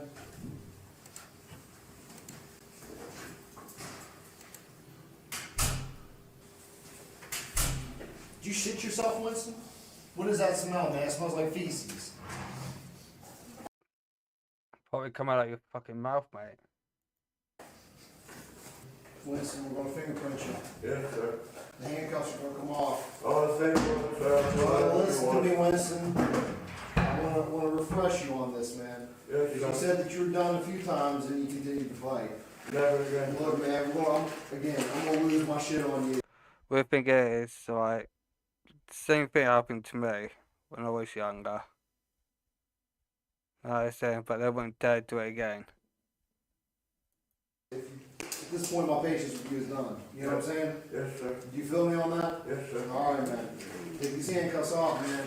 Thank you So much as push me, man. I'm going to you up. Never, sir. All right. Motherfucker. Oh, man.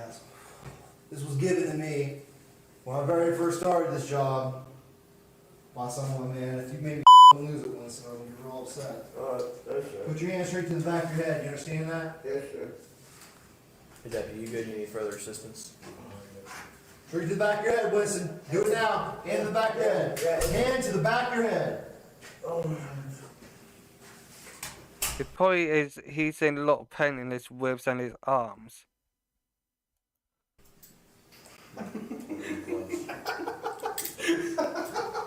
You good? All right, Winston, stand up.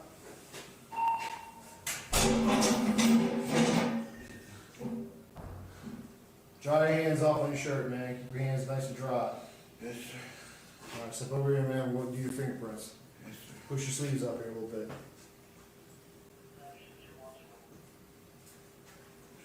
I'm sorry, sir. Yeah, man, you need to watch it, Winston. You need to watch it, 'cause you've been real shitty with me. If you step at me like that again, I'll you up, Winston. You understand me? Yes, sir. I'll never do it again, sir. I didn't mean to, sir. He's looked like he's about to pass out for the trauma. Push your sleeves up. You know, stand up, man. I want to do your left. I appreciate you wanting to be super compliant. Don't be breathing on me, man. Don't be breathing on me. There you go. I guess we can see why they didn't want to give me the footage. Outside of like gruesome death situations, this is some of the most disturbing police body cam footage that I have ever seen. This guy appears to be a complete psychopath. The way he treated this guy, Mr. Graciano, through all this, do you know what happened with the criminal charges afterwards? The prosecutor's office, on their own, unsolicited, boom, dismissed all the charges. Like they didn't want anything to do with it. I wonder why. Nobody would have ever seen this body cam, but for the feds stepping in. There also was a civil lawsuit and it settled for like 175 grand. And at first I was like, I want to see that body cam because that's a lot. But now after watching it, I feel like no wonder the civil rights lawyers didn't want to give me that footage because the footage is terrible. In my opinion, the settlement should have been way, way more than that. But hey, look at what the jurors in that jurisdiction did. How can you watch that and acquit that police officer? As a trial lawyer, I respect jury verdicts. I also know that juries get it wrong. This illustrates how difficult it is to hold police officers accountable. When you have this case, and even then, jurors who want to be able to trust their police officers will bend over backwards to let them off the hook. As we know in our criminal justice system, not guilty does not mean innocent. The prosecution has the burden to prove beyond any reasonable doubt. If they don't meet that burden, and perhaps they didn't hear, then the jury has to acquit. That does not mean that there were no civil rights violations. There were other elements in a criminal case and a higher burden of proof than you'd have in a civil rights lawsuit. Maybe the worst part here is that I think this police officer, after he was acquitted, this was the real consequence of what the jury did here, is now back there in Monongalia County, West Virginia, with a badge and a gun. This police officer, who we see through this video, seems to be absolutely a sadistic psychopath. Do you like that solution? I got that problem solver, man. I got that problem solver, huh? Caliente, man. I didn't know anybody. Mucho caliente. Yeah, so that was the hardest video that I have ever seen. And right now, ladies and gentlemen, I need a break.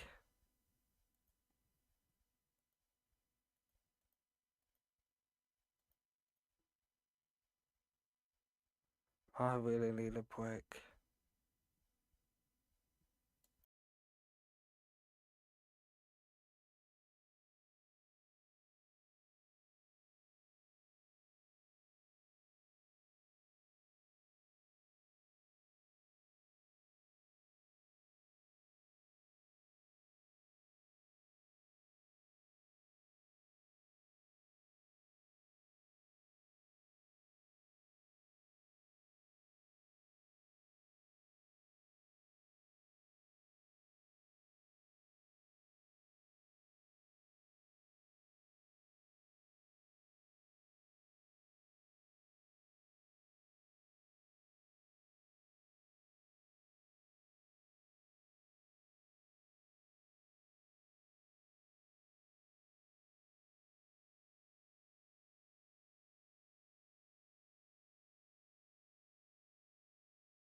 Right, ladies and gentlemen,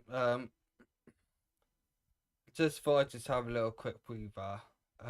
But after watching the poor guy got tortured by those police officers, it sort of made me want to actually make a music video about them, but instead I am changing the name of the song.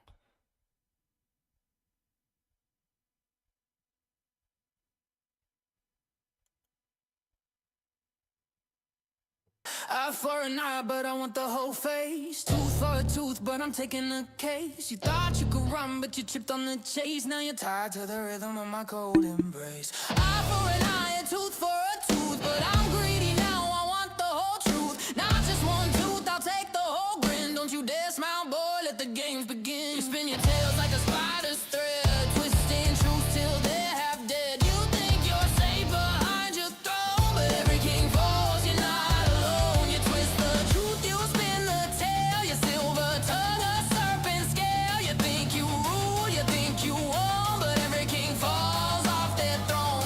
What's that sound? Drip, drip down. You can scream, but it just fades out. You think I'm bluffing, but I'm stone cold steel. This is my justice, it's the realest deal. You thought you could run, you thought you could hide, but now it's my turn to flip the tide. The clock is ticking louder now. Your lies are cracking through somehow. The clock ticks loud. It's almost time. Your lies will crumble line by line. Cut the ties that bind. No escape from my twisted mind. You took what's mine, now I take your truth. Not just one tooth, boy, I want the whole booth. Cut, I'm carving my name. Revenge tastes sweet, but it's never the same. You're in my basement now, try to escape, but you can't outrun the hand of fate. Your time has come, your mask will fall. You can't outrun the final call. Oh, no more games, no more disguise. I'm the shadow in your eyes. Your time has come, you can't outrun the weight of all the things you've done. I'm at your door, no place to hide. The truth, a storm, a rising tide.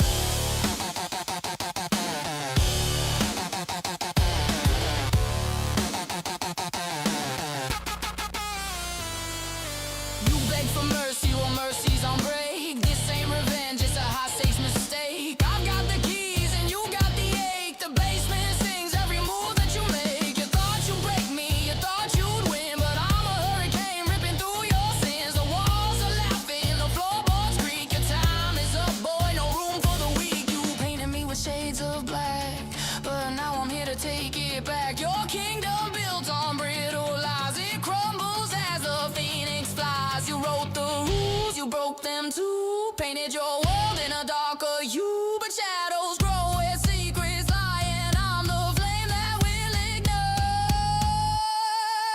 Oh boy, you never saw it coming. Your words are a song, and I'm the one drumming. Tick tock, the clock it's humming. Your luck's run dry, no use in running. I hear your heartbeat, it's a pounding drum. Echoes in the dark, you know you're done. This is my opera, my twisted refrain. Every note sings of your growing pain. Oh, I'm the shadow under your skin, the howl of the wolves where the dark begins. Your time's run out, your fate is grim. The scales are tipping, I'll make them spin. What's justice if it's not mine to take? What's a debt if it's not paid? Keep your praise, keep your pleas. I'll carve my name where your heart used to be. I see the fear, it's in your stare. The weight of truth is hard to bear. The reckoning has found your door. You won't escape it anymore. I'm not the monster, I'm just the mirror reflecting back what you fear. Clearer, your sins are chains, they drag you down. And now I wear the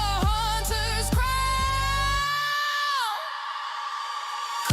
Cut the ties that bind. No escape from my twisted mind. You took what's mine, now I take your truth. Not just one tooth, boy, I want the whole booth. Cut, I'm carving my name. Revenge tastes sweet, but it's never the same. You're in my basement now, try to escape, but you can't outrun the hand of fate. Your time has come, your mask will fall. You can't outrun the final call. No more games, no more disguise.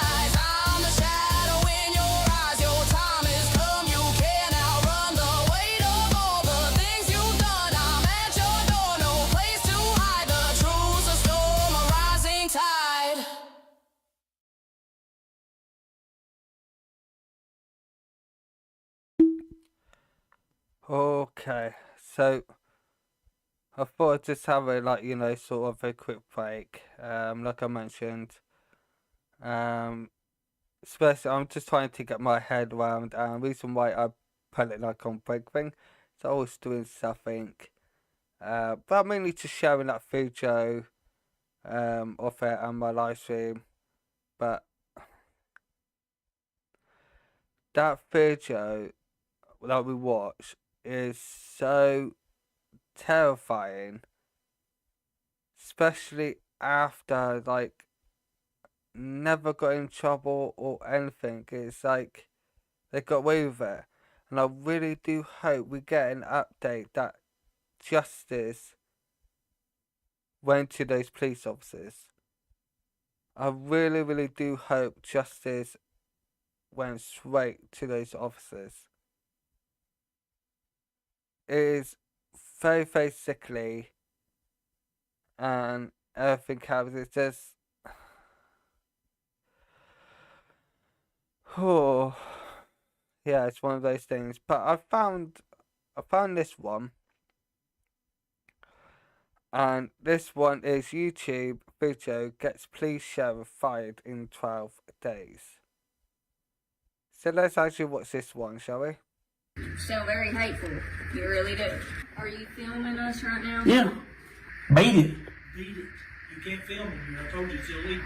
In the old days, Bo and Luke Duke used to fight police corruption in Hazard, Kentucky. Well, I guess we only got one choice. Go for it. These days, a new hero has emerged. Meet Dallas, You can support the police and still ask questions of the government. who walked into the police station in Hazard, Kentucky. A free man, just a good old boy trying to hold the police accountable, and walked out in handcuffs. I was going to do a record request and I wasn't here early enough. Just like basic stuff. Like a personnel file of each officer. I got a YouTube channel. I'm telling you, turn your camera off, leave. Give you one more chance. And you're going to turn your camera off, leave. And although, like Boss Hogg, the Hazard police chief, thought that he was untouchable, in fact, he wasn't. Hazard city manager confirmed to LEX 18 the city commission voted unanimously last night to terminate Chief Williams. He says they want to go in another direction. Once again, YouTube exposes a tyrant, and now he's gone. But why the success so far in this case, but not in many others? Let's go through it. Wow, that was loud.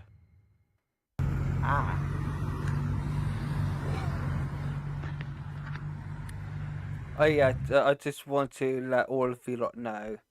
I have seen this YouTuber, but I can't remember what his name was. I know I already mentioned his name, but I completely forgot.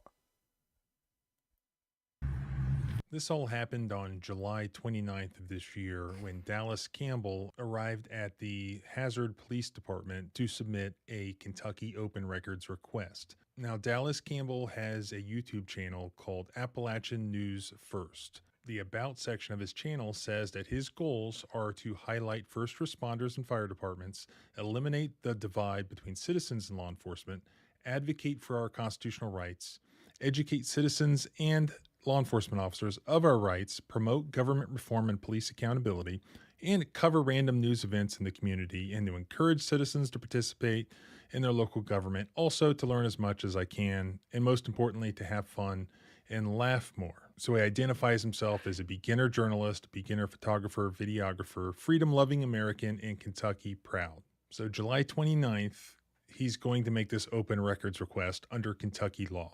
He walks into the public lobby of the police department, but the self-identified clerk who he encounters behind the glass immediately does not want to comply with his request.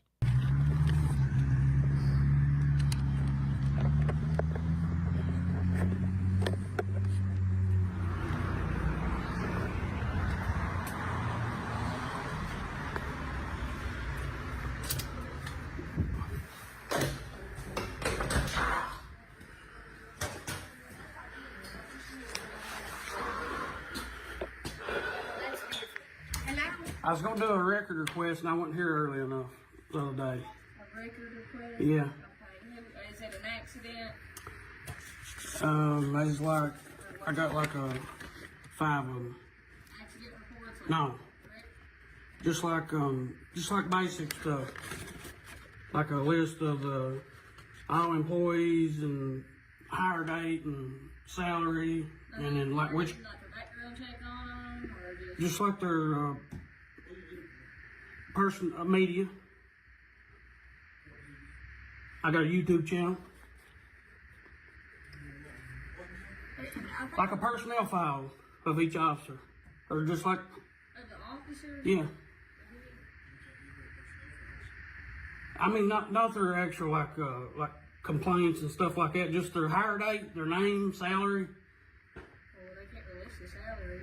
Oh yeah, they will. That's absolutely public record. You can ask him, not unless you work here. They can't. Well, just take my request and send it to your clerk, and they'll deny it. I am the clerk, honey. I'm trying to figure it out, but you can lose that attitude. You don't have to be rude towards me. Not being funny, bitch. You only got attitude when you're saying lovely. Well, honey, what she said. If I was that guy, well, I would sue her for, well, what they would have done. You know what I'm about. I ain't got that too. You sound very hateful. You really do. Sorry you feel that way. I'm trying to help you, but I'm not understanding what you're saying. I know. Then you should do your job properly then, clearly. Maybe instead of having fake tattoos on, and actually do your job properly, obviously. I can't give you information on the officers. Now, I could give you a list with their name on it and their badge number. Yeah. Like, I can't give you, like, their pay and stuff like that. You fill out a records request.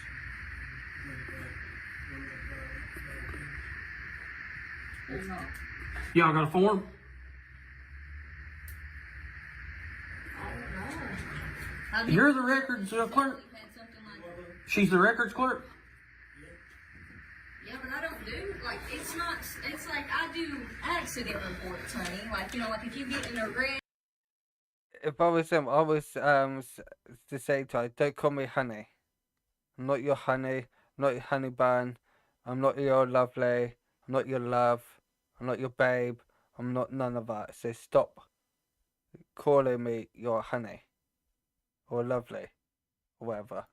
And you need to come get that accident report, take it to court or CAD is mainly what I'm for. Right. Not like the payroll clerk and stuff like that. They're hiring someone else to do that.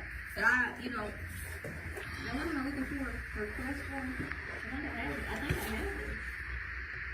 This is a dispatch request form. That's not what he needs, is it?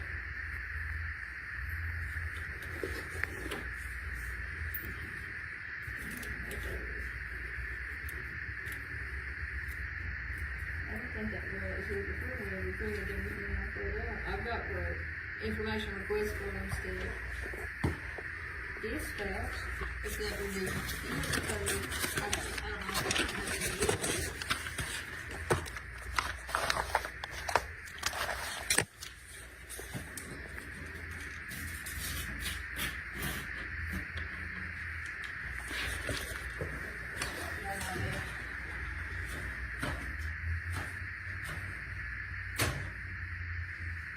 They just put it in writing that you're requesting records and put down what you got. Yeah, that's all you got. You can fill it out on a blank sheet. The law says you can fill it out on a blank sheet of paper. Anything. You can fill it out on anything, a records request. I already got it if y'all want to give me a stamp copy. Huh? Huh? Are you filming us right now? Yeah. During the interaction, the clerk and the chief, Chief Darren Williams, who's standing there watching the whole thing, they tell Dallas that it's illegal for him to be recording. It's not. I have a copy of the lawsuit that was filed in... Just so you lot know, you can actually film inside a police station. All police stations, you have full right to film, record, and ask any questions that you want to ask. And if they refuse to ask or say that you are breaking the law, you could actually throw a lawsuit against the police officer who said that, or you could clarify the law Yes, they will not like it because you know more about the law than they do. And yeah, that'd be a lot of fun, right? September by Dallas's lawyer, and that takes the position that it was not illegal under Kentucky law to film as Dallas was doing. Indeed, Dallas was not charged with the allegedly illegal act of filming inside the lobby of that police station. And I know this hasn't happened yet, but after Dallas was arrested, according to the lawsuit, while Dallas was waiting to be taken to the jail after his arrest, the clerk took his phone and deleted the video from it without his permission as Chief Williams stood by. So had that been a crime, that was evidence of a crime, that is a crime. A police officer have no right to go on, take, touch, or anybody's property without the owner of that property permission. If the owner of the phone never agreed for them to remove anything from the phone, they're not allowed. And if they do, it is virtually deleting evidence, and she could get sued and she will be charged heavily for deleting a footage of somebody else's phone. And another thing is, it is theft. Another word to it. Make it short and easy for you lot. It is theft. they then deleted. So did they destroy evidence? Yeah. No, because it wasn't a crime. But they did attempt to destroy his property. Obviously, he saved it somehow. Are you filming us right now? Yeah. Okay, that's illegal in the police station. No, I don't think it is. He's the chief of police, sir. This is a secure government building. You can't film it. Please turn it off. I ain't gonna turn it off. Beat it. Huh? Beat it. Beat it? Beat it. You can't film it here. I told you it's illegal. You can't. What's the law? There is no law saying that you are not allowed to film in a police station. It's not allowed. Otherwise, he could easily say that I don't want you to be filming me with their cameras in the building or on their body cam.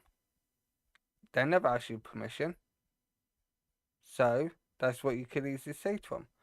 You want me to stop recording or it's illegal, then I want you to delete all the footage of your cameras, your CCTV cameras. It's no different. It's no different. Police station, you all have full right to film in all police station and all of that lot. Sorry, I mucked up my own words because I bit my bloody tongue.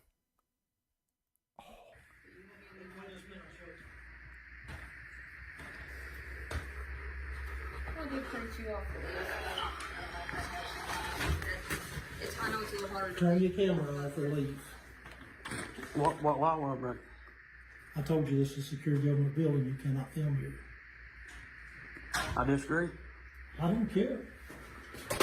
Well, what if I don't leave? If you don't leave, I'll make you leave. Now, are you going to leave or not? That is a threat. It's just like the last one when those police officers tortured the poor guy for fun. Because they can. It's a thing. And they got away with it.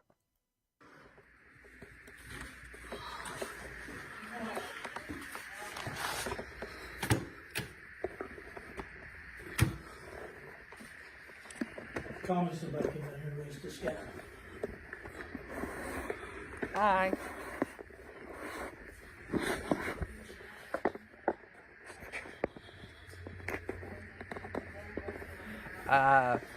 If you don't wonder what he's doing, he's setting up his camera because he knows what's going to happen. He's going to arrest him for nothing. That's what I do. Police officers charge people for no apparent reason. Because they can, that's the thing. But I do wish the public actually fight back against them.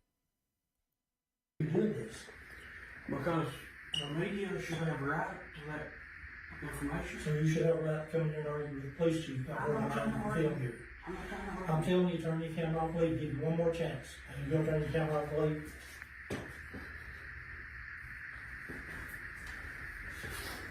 Don't touch my camera. Because I can't. Unless I'm about to get sick of you. Just arrest me. I am. Damn, I'm waiting on somebody to come down here and arrest me. Don't put my hands on me. No. Let me tell you something, bub. You don't come in here and tell me what to do. This is my police station.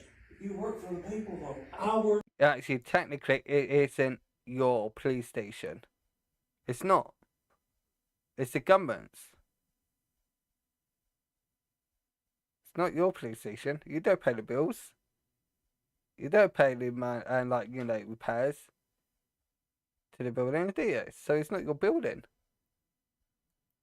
For the city of Hazard. I think it's I too don't old work to for you. understand. You don't come in here and tell me what to do. You don't come in here and tell me what I have to do and say. You understand that? I hear you. Just sit down. Sit down right here. Alright. Absolutely ridiculous. You come in here and have yourself put in jail for no reason. Don't turn that back on. I'm telling you. Despite the fact that he had actually committed no crime at all, after being arrested, Dallas was charged with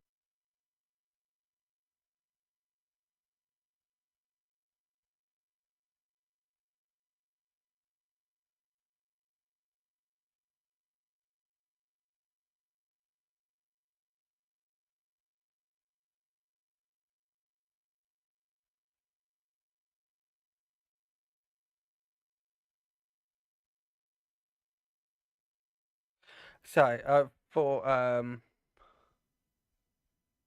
someone tried to break in then. Sorry, I thought someone was trying to break in. menacing and disorderly conduct. Those charges were terminated in Dallas's favor when the Perry County attorney moved to dismiss those charges on November 4th, 2024. So the charges were all dismissed. Then a lawsuit was filed, and also Dallas published on his YouTube channel the video footage that you're seeing right now. This, in turn, got the local news reporting on it. You have this trifecta of a lawsuit, YouTube footage, which then was picked up by several large YouTube channels, and then the local news reporting on it. That And me. Someone who is nothing, nobody likes. I am so unlovable.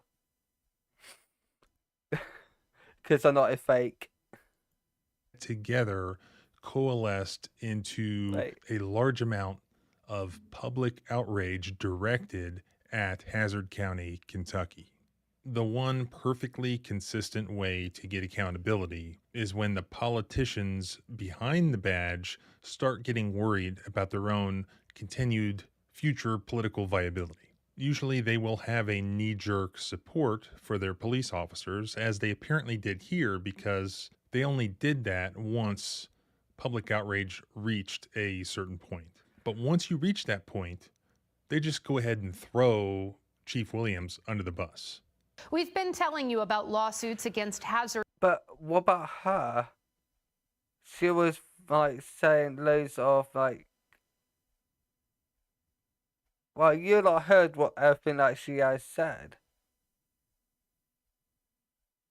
So I don't really need to talk about that, actually. Chief Darren Williams. Well, now we've learned he's been fired. Campbell didn't get his records and instead One was down. arrested. His charges just recently dismissed. He believes this video prompted public outcry and pressured officials to fire Williams. It's kind of surprising on one hand, but not on the other. I mean, it seemed like it was writing on the wall. But Hazard City Manager confirmed to LEX 18 the City Commission voted unanimously last night to terminate Chief Williams. He says they want to go in another direction. As we reported, Campbell is suing the city and Williams for false arrest and malicious prosecution. Good. Charge them for false arrest, for lying, for everything.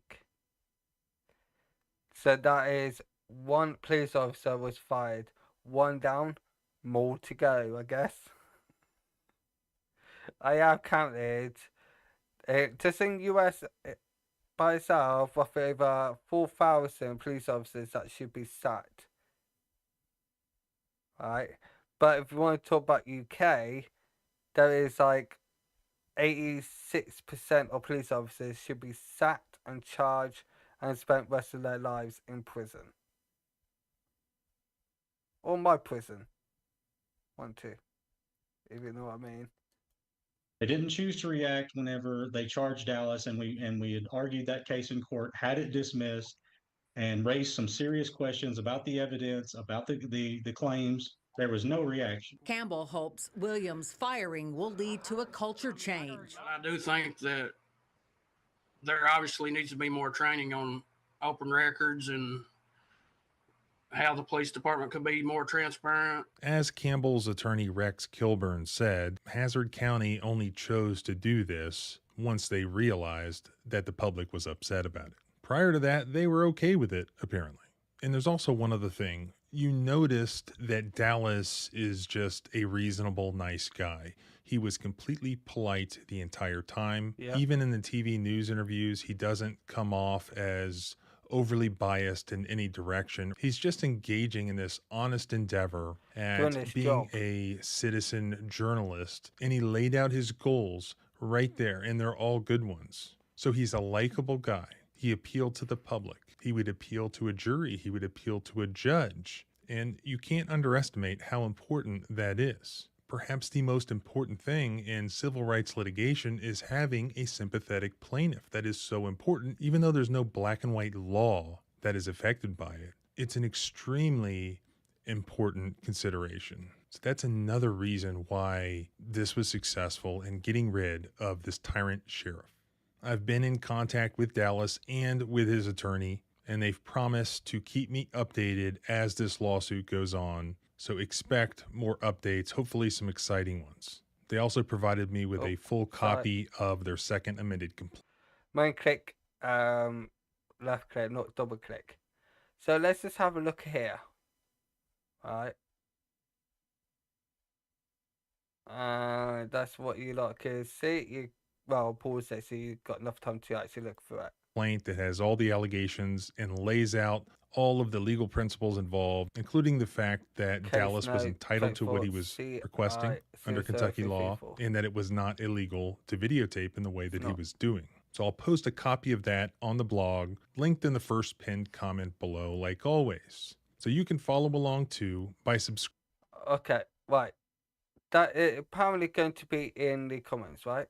So let's click on it, shall we? So this is what he is on about. Right here.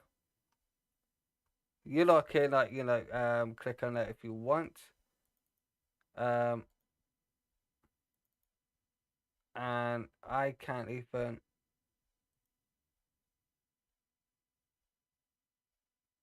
Can I? Right, let's save. Put in downloads. Save. I know. I might get virus or whatnot, but it's fine. It's all fine. Right, and I can actually highlight them. Oh, cool! I never knew that. Can we actually zoom in, please? There we go. There we go. So this is what it is, and this is the full page of it. 200 East Mill Suite. And if you want, I could put this link in my description as well if you want. So you could have a look at it yourself. There's 17 pages. Or you could, like, you know, sort of, if you're watching this pre-record, you could pause the video and all of that, like, if you wanted to. Or you could actually pause it and then let it play. And now you could, like, fast forward it. So that's completely fine if you want to do that. But if you're watching me live, guys, give you enough time to, like, you know, pause and look. But I will put in my description as well.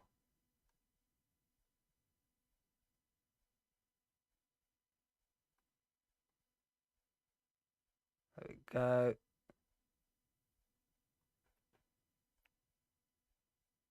Right here. Yeah, so I will put this in my description. How do I get out of here? And okay. Oh, this is me. Seems legit. They can leave a comment and all that lot. So what I will do is I will copy more. I will copy all of this, right? Copy, go to this, go to you, and then I will put it right here, and you lot can, you know, look at it whenever you want. Okay, do it that way. Okay, so that is this video. Don't need to watch any more of that one because it's foxy at the end. Now, what to watch? What time is it? Okay.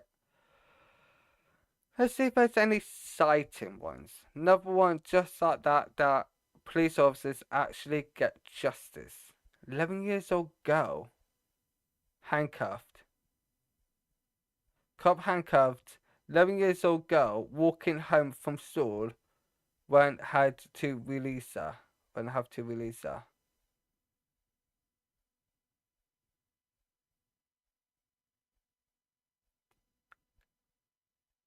Okay. Maybe it's going to be that one next. Yeah, I don't like SWAT. I'm never going to watch that crap. Oh, 11 can't fucking believe it. 11 whatever you want to call it, cops busted by one video. Please share with resigned officer. It's the same YouTuber, yeah. 11. 13 years old, arrested for selling rose at Walmart.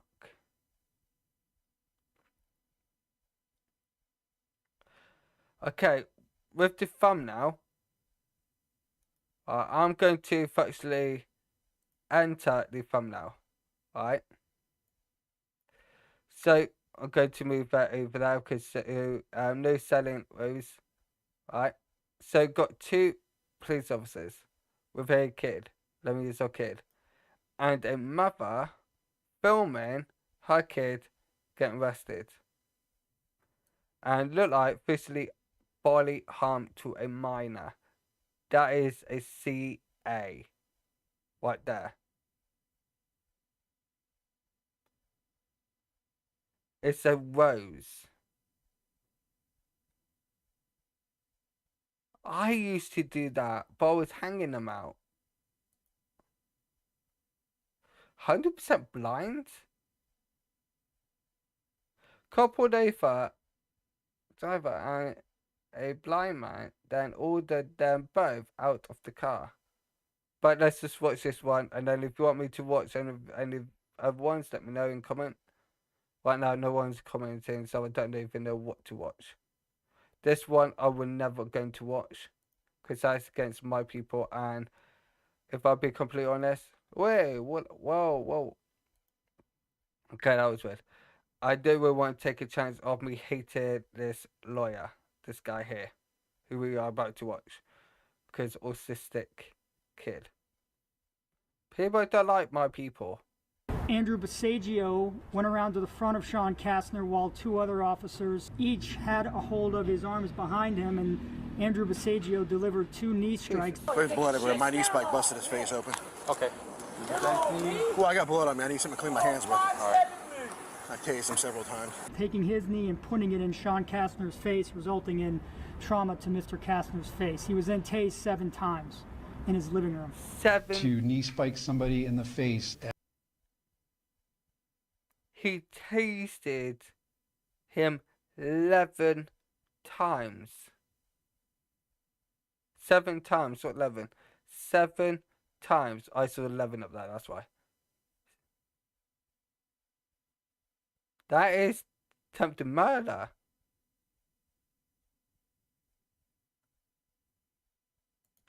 It has to reach a level where you feel that your life is in danger. Obviously, that was not at that point. The video is troubling.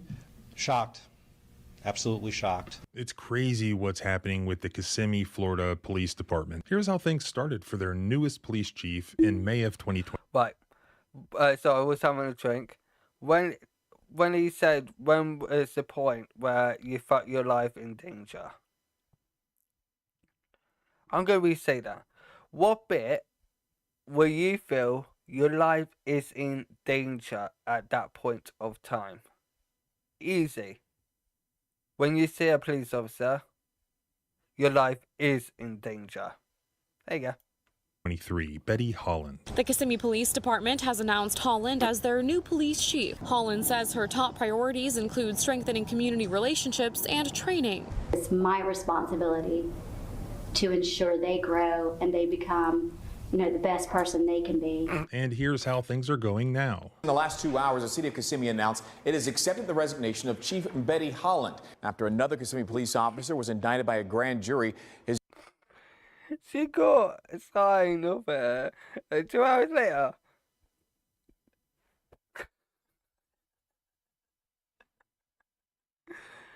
What the actual frick? You should put me as sheriff. Well, I'd say no, it wouldn't be good for police officers if I was sheriff, because there would be like 99.9% of police officers would be sacked and charged for attempted murder, assault, kidnapping, and so forwards. And CA to a minor, harming a minor. Well, I call it youngin'. I'm old, gave it. Use of force on a man during an arrest. Betty Holland has resigned as chief of police after taking over that role in May of 2023. So body cam footage from this one incident has now led to the resignation of the Kissimmee Police Chief Betty Holland, along with 10 other officers who are also under investigation. Some officers who are still employed with the Kissimmee Police Department were either not forthcoming or outright lied during interviews and testimony before the grand jury. Okay, no shit. Police officers lie all the time. That's the only thing that they know how to do. Right? And did you, when as you walked into the house, right, do you notice all of the police officers are obese? All you need to do is just run, and they can't catch you because they're overweight. I'm sorry, I know that's like sort of throwing a fat joke, but I'm on about a fat joke in the brain because they got no brain, so it's all full of fat and sugar and all that lot. So I have to. You are allowed to resist an unlawful arrest. So if somebody's unlawfully in your house, like this particular instance where law enforcement was unlawfully in your home, you're allowed to lawfully resist them without violence, which is what happens. Do you want a balloon, Georgie? Georgie, you want a balloon? He's a joker. I'm sorry, but he got that clown. What do you actually call those? I know it's like, a tie, but it's like called something else. It's like, it's a clown. Without makeup. You didn't know, you need to put a clown makeup on, right? With a big red nose. His feet is definitely worth the right size of a clown. I'm sorry. I know you're not going to take this offensive, but them lot have one massive feet. I'm size 12, right, in trainers. In, work boots, I'm size 14. And the other shoes, I'm size, I think 11. Like work shoes sort of thing. That's got pointy at the end. Yeah, I'm size 11, I think, on those. Yeah, I got big feet. Massive. One's for family. My mum's got massive feet. My mum had to use men's shoes. Not females, men's. It's funny. It's really funny. It's a good board. At a press conference, Florida State Attorney Andrew Bain announced the findings of a grand jury in indictment of Kissimmee police officer Andrew Baseggio.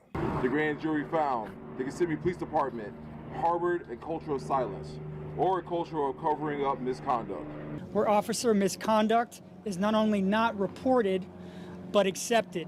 To our community, I want you to know that we are committing to restoring and earning your trust daily. Shocked. You're trying to get our trust or Americans' trust, then why do you hire corrupt police officers? And second, why are you not taking anything seriously? Just like when you had, over 10 police officers tortured this man for no reason. Tortured him. And we seen that live. Well, you lot saw it live. Me, I'm watching pre-record.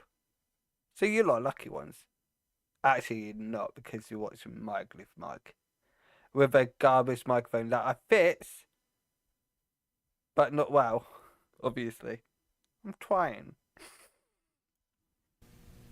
Absolutely shocked. You know, all these things that they found, it's nothing unusual. Stuff like this happens across the country. What's unusual here is the way this has been handled. They are actually cleaning up the situation. I'll show you the body cam footage that triggered all this. It would basically just be a routine video that I cover here on my channel. So it's one lie, and then you try to cover it up with another lie, and then it just mushrooms into something that we never intended it to be.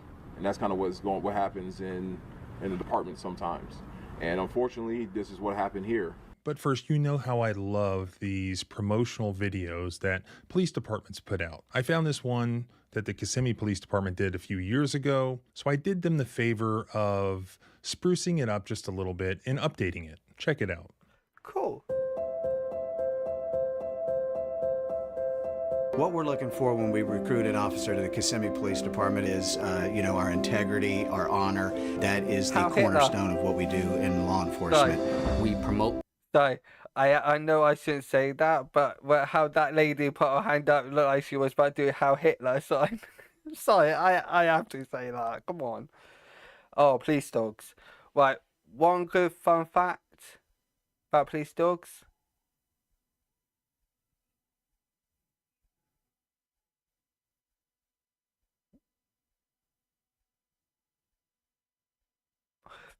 That was intentional.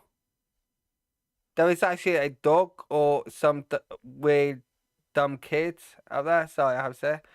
But anyway, what I was saying is, fun fact about dogs, police dogs. If a police dog attack you, you got full right to put that dog down. At any other time, if a dog attacks you, you got full right to put it down yourself. You got have full right. Do I like dogs? No, I can't stand dogs.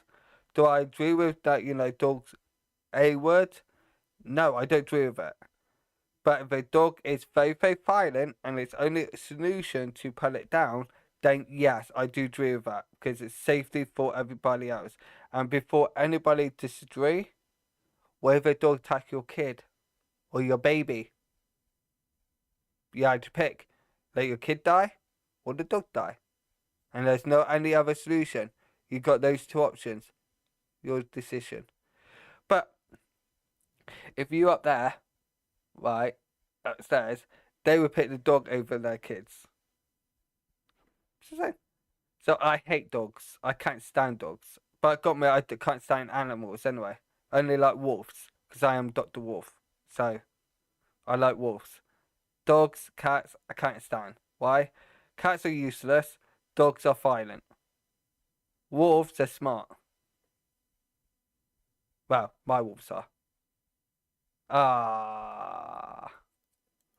Teamwork. We value dignity. We strive to do everything that we can to serve the community and do it in the right way. It's very important for us to shed a positive light to let the public know that we're still humans and we are all in this together. Everything centers... No, that's a lie. That is a lie. You are not there for public.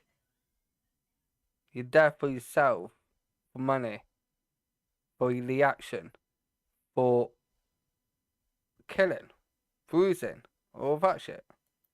Around building relationships in our organization. So that's not only inside the building, but our dealings with the community. Jesse, in the last 2 hours, the city of Kissimmee announced it has accepted the resignation of Chief Betty Holland. This decision comes after the state attorney's office sent the city a letter raising concerns about her credibility and the credibility of others within the department. after another Kissimmee police officer was indicted by a grand jury his use of force on a man during an arrest. The police chief and deputy chief resigned. Other officers are on administrative leave. 11 are targeted for investigations. The issues the grand jury and the state attorney's office identified are deeply troubling, raising deep concerns. Okay, it's so weird that all I can hear is music. I can't even hear what they are saying.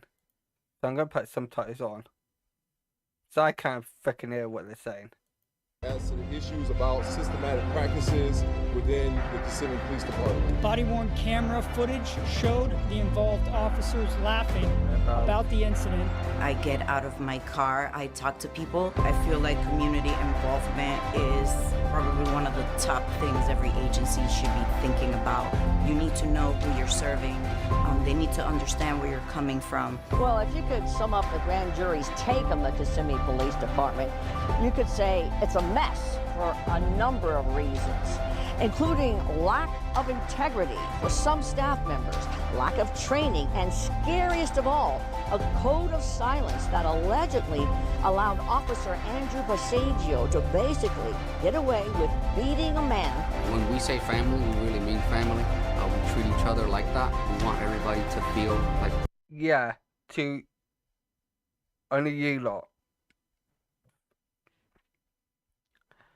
And you lot already proved that family is only to the police officers only. Anybody else, it could get fucked. They are welcome. I've been included. I will give you the same challenge I give to anybody in our community. The grand jury found this culture of non-reporting extended to Passaggio's punishment, which was limited to a single day off without pay, and labeled merely as a, quote, failure to obey policies, thus avoiding mandatory reporting to the Criminal Justice Standards and Training Commission, the agency responsible for maintaining ethical standards in law enforcement. Come give the Kissimmee Police Department a chance, and you'll see what's in our heart. Come visit us, come ride along with our officers. I promise you, you'll want to be a member of our organization. Okay. Well, what I've got to say, ladies and gentlemen, if you lot would like me to go ride along with a police officer, let me know in the comments. And believe me, it would be fun. Because that would be a problem. More likely, it would be teaching the police officer how to do their jobs properly. I hate please.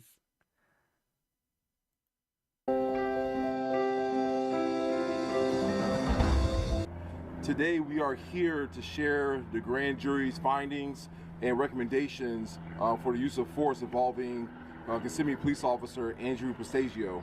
During a press conference last week, Florida State Attorney Andrew Bain announced the findings of the grand jury following this misconduct investigation and indictment of Kissimmee police officer Andrew Passaggio. This investigation came after Officer Passaggio was accused of attacking a man inside his home while other police officers allegedly covered it up in August of 2024. In August, the Osceola County grand jury indicted Officer Passaggio on 6 charges, one of them being felony battery, 2 counts of tampering with a witness, official misconduct, solicitation of perjury, and misdemeanor battery. These charges stem from an incident that happened in 2023, and when a 911 call resulted in Officer Passaggio's knee spiking a man in the face, causing serious injury. The body cam footage shows a struggle between Sean Kastner and his father outside their home. No, get out and shut the door. No, I'm not coming out. Officers then entered the residence. No, get out and shut the door. But then the video cuts to black. And what happens next inside that home prompted this prosecutor's office to open a use of force investigation, and that was in April of 2023, just 1 month after the new police chief came into Kissimmee. I didn't threaten anybody's life. I didn't want to hurt myself. I'm not going to Park Place. He is okay. This is harassment. I'll calm down. You can't baker act me because I'm not suicidal against myself. I didn't threaten anybody's life, and I'm asking you nicely, can you take the cuffs off? I didn't do anything. You can't have me in cuffs right now because I didn't do anything wrong. I didn't fight you. I did not. He tried to make it look like I pushed him. He's trying to get me in trouble. One officer on the scene described the incident saying, "We went hands-on to arrest him, and he's sweaty. He has no shirt on. We got him pinned against the couch right there. He kept fighting, so I gave him a couple of knee spikes to the face. Good ones. Split his face open. He got blood everywhere." Multiple uses of force? Okay. My knee spike, there's blood everywhere. My knee spike busted his face open. Okay. Well, I got blood on me. I need something to clean my hands with. All right. Okay. I tased him several times. The officer added that he used a taser on Kastner, who was later arrested with visible injuries, including blood on his face and something lodged in his back. The incident triggered an internal investigation into honesty within that police department. On October 21st, State Attorney Andrew Bain's office sent a letter to Kissimmee leadership requesting a formal investigation into allegations of untruthfulness and misconduct by some members of the police department, and it also follows an Osceola County grand jury's findings and recommendations. In the letter, Bain's office said the investigation initially focused on the 2023 use of force case involving Officer Baseggio, who responded to a disturbance and entered a home without a warrant and violated the department's use of force policy to take a man into custody. The grand jury found that the Kissimmee Police Department fosters a culture of silence, where officer misconduct is not only not reported, but it's accepted. The grand jury found the Kissimmee Police Department harbored a culture of silence, or a culture of covering up misconduct. Evidence and testimony that was presented to the grand jury showed that the officers failed to report Baseggio's excessive use of force, which went on for several minutes without intervention from the two other officers on the scene, and the body cam showed the other officers on the scene laughing about the incident. The grand jury found that the Kissimmee Police Department fosters a culture of silence where officer misconduct is not only not reported, but accepted. Evidence and testimony presented to the grand jury showed officers failed to report Baseggio's excessive use of force, which went on for several minutes without intervention from two other officers who was on the scene. Body-worn camera footage showed the involved officers laughing about the incident and intentionally avoiding discussing it on their body-worn camera. I get out of my car, I talk to people. I feel like community involvement is probably one of the top things every agency should be thinking about. You need. Can you stop playing this crap, man? Starting to get on my nerves. You need to know who you're serving. They need to understand where you're coming from. Statements made by other officers at the scene suggest that officers were aware that the use of force that night was excessive, and still they did nothing. When we say family, we really mean family. We treat each other like that. We want everybody to.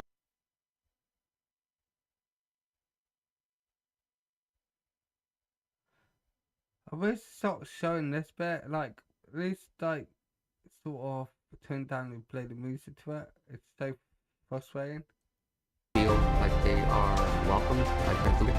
The grand jury found this culture of non-reporting extended to Baseggio's punishment, which was limited to a single day off without pay, and labeled merely as a, quote, failure to obey policies, thus avoiding mandatory reporting to the Criminal Justice Standards and Training Commission, the agency responsible for maintaining ethical standards in law enforcement.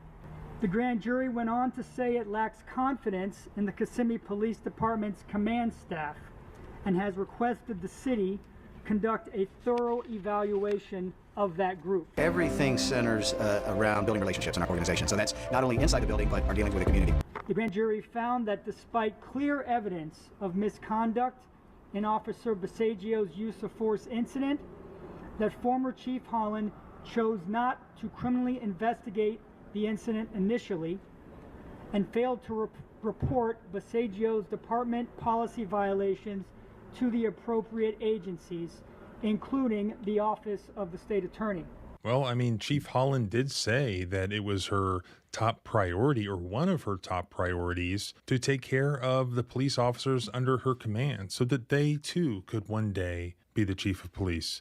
of the Kissimmee Police Department. Holland says her top priorities include strengthening community relationships and training. She says the most rewarding part will be being able to help those in need and help members of the agency grow. It's my responsibility to ensure they grow and they become, the best person they can be. And so I think that will be more impactful for me to see, them grow and maybe one day be chief. The investigation was compromised from the very beginning because Officer Passaggio was able to have access to knowing the investigation was going on and then began to tamper with other witnesses along that during that time. So then we went back in and re-interviewed a lot of those witnesses that were inside of that investigation, and it turned out that many of the things that they stated were falsified. In fact, the state attorney's office only learned about Passaggio's unlawful use of force after watching a news report on TV, after which we repeatedly requested the Kissimmee Police Department request a criminal investigation into the matter. The grand jury determined that when the Kissimmee Police Department finally relented and authorized the Florida Department of Law Enforcement to conduct an investigation, that investigation was compromised from the very start. What we're looking for when we recruit an officer to the Kissimmee Police Department is, our integrity, our honor. That is the cornerstone of what we do in law enforcement. Not only did Chief Holland notify Passaggio about the criminal investigation, but he was also shown the final report before prosecutors reviewed it, allowing him to tamper with witnesses. When asked by the media why the prosecutors thought that police officers would actually lie to cover up the misconduct by one of their colleagues, they really had no idea. I mean, it's just shocking. This has never happened before, has it? Sean Wiggins, Assistant State Attorney. There's no indication on why they all chose to make the decisions that they made through the course of this investigation, but our investigation consistently came across individuals who are listed in that letter that took actions that we felt warranted notifying the department of their conduct through the course of the investigation. The grand jury's investigation also highlighted broader issues in the department regarding training deficiencies. Although designated as, quote, critical incident trained, none of the officers on scene in the Passaggio use of force matter recognized the victim was experiencing a mental health crisis. Additionally, officers entering the victim's home were unaware that this warrantless entry violated clear legal standards. The grand jury found that this demonstrates an insufficient understanding of search and seizure laws, and they are calling for enhanced training for all KPD officers in crisis management. Well, if that is true, then it should happen years ago. Like, decade ago. And not being funny, someone who used to work with people who had mental health,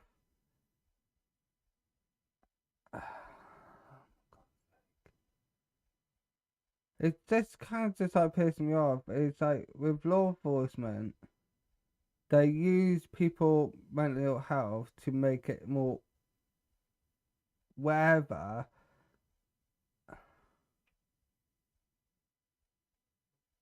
So it's really does that, sort of piss me off, where law enforcement think it's okay to harm, charge, or whatever to someone who is actually going through mental health. They're probably going through mental health because of you lot. Now I think it's like, now you just made the situation a lot worse. The person who's going through mental health going to take a lot longer to firstly get better because of PTSD with all of the harm, bruise that you lot have given him, and to people who have mental health. Someone who used to help people with mental health, I know, and someone who's got mental health, your first thing to do is make sure they are safe. And with me, when I'm helping someone with mental health, I care about their safety, not mine. If everyone come at me, attack me, whatever, I let it happen. Because I know deep down, if you sort of tolerate or try to stop them, it'd be a lot worse. If you just like, see, I know it sounds like, oh, if you stand there and take it, and yeah, but no, it's the thing with people with mental health, right? If you and like make it worse, sort of thing, when they come after you, then it's going to be a lot more worse. But if you just like actually stand there and just clarify to them that you are in safe place. I am not here to harm you. I'm not here to do anything wrong. All what I am doing is helping you. If you want my help, I will help you. If you don't want my help, then what I will do is I leave. But I will give you opportunity that if you want my help, I'm more happy to help you, no matter what. If you don't want my help, it's okay if I say why I believe you need my help or somebody's help, but mainly my help, then we'll be fine. But if you do it the other way, what they did is attack him, harm him. He's going to have PTSD. He's not going to trust you, like, which you should never trust police officers, ever. You never. If you trust them, then, well, something's wrong with you. And it's going to be a lot more worse. He's going to try to protect himself from all of law enforcement. People with mental health, it's easy to calm them down in less than 10 minutes. My record, if you want to call it, my record calming someone who's going through mental health, only 2 minutes. And I could calm down anyone. And last person who was going through mental health, it was bad. The worst. Like, calm that person down in less than 2 minutes. That person was fine. I didn't need to do anything. I was over 10 foot away from them. They was like actually over 10 foot away. They can't touch me. I can't touch them, sort of thing. That's our distance. There was no one around. It was just me and that one person. So I told everybody to leave. Get out. And I remember, I'm going to say this now. I remember this one time when I was walking home. Then law enforcement was there trying to, like, you know, do whatever, try to put handcuffs on and all that lot. The ambulance was there, blah, blah, blah, right? And when I heard mental health, I went up and I asked, well, what's that list going on and all that lot? And the person who was going for mental health said that he or she is going through some problem. I said, that's fine. Do you want me to stay here to make sure you're safe? Yeah. And I was like, okay, I stay. They tried to tell me to go. I said no. And I told them to leave. And it took a little while. They actually did leave. They actually listened to what I said. Because once I said who I was, they left. And they didn't bother coming back in. Nice thing. They left, didn't bother coming back in. So I need to say who I am. Search and seizure, and proper investigative procedures. Bisagio's conduct was initially reviewed by a corporal who approved it despite clear wrongdoing. The grand jury concluded that the Kissimmee Police Department also repeatedly failed to comply with Florida law that requires it to report policy violations to the Criminal Justice Standards and Training Commission. Come give the Kissimmee Police Department a chance, and you'll see what's... Okay, I'm sorry, but I'm getting fed up of hearing that. I don't really give a shit what's going on with that. It's really annoying. It really, really is freaking annoying. Caught pistol weapon. Jogger gets charged.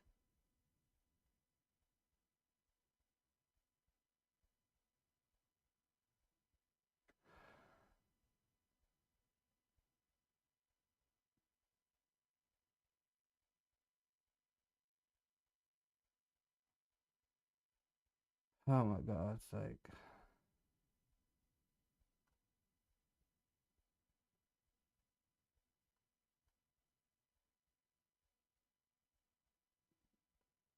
Right.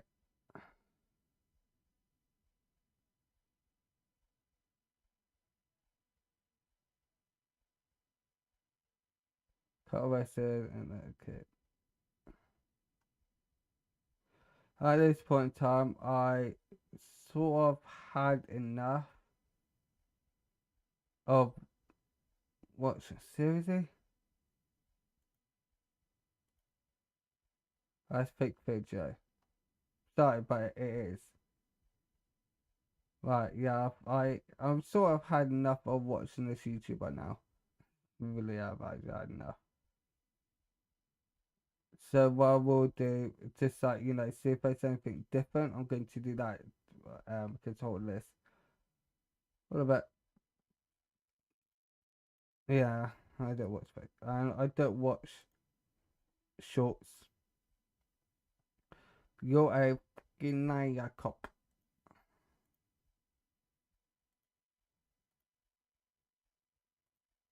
Alright,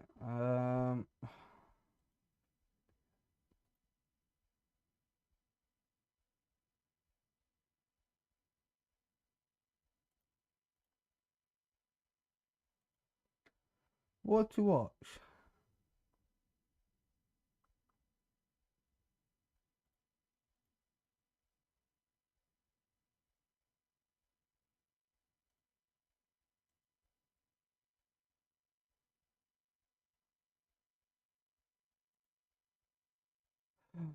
Oh, what about caught cheating?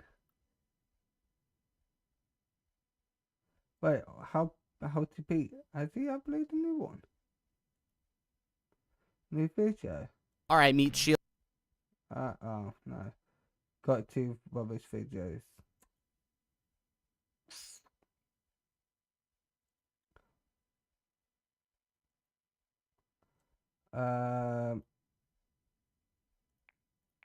Gamers.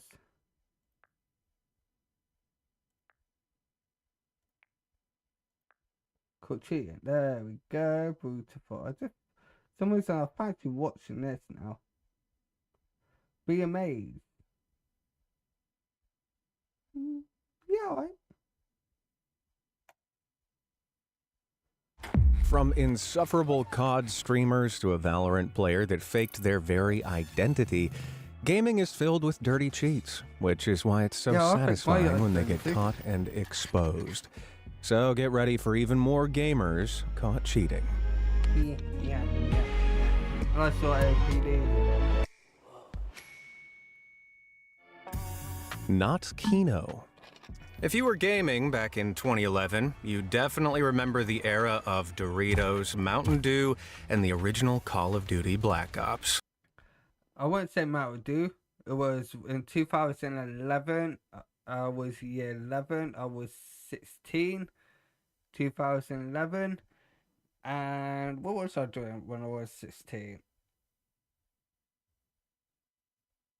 Elephants upstairs. I was working in 2 jobs, going to college, got kicked out of college,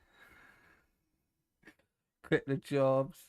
Well, one of them I technically got fired because I was working with people I was living with at the time. So technically I got fired. Just thinking about it. Halcyon days. Back then, The thing is, I never liked Mountain Dew. It tastes like shit. YouTuber Syndicate uploaded a video of an amazing feat. He'd grinded for hours and reached round 115 on the iconic zombies map, Kino der Toten.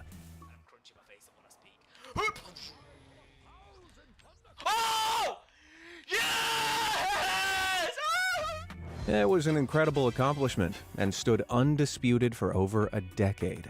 That is, until people started to really analyze his run. You see, Syndicate uploaded snippets of his record-breaking game across multiple videos. When members of the community started to scrutinize the clips years later, however, they noticed a few discrepancies. YouTuber Carl Jobst pointed out that weapons purchased in previous rounds should always appear afterwards in their chalk outlines, as they do here. Oh, not all the time. I remember when I was playing Call of Duty and for Warfare,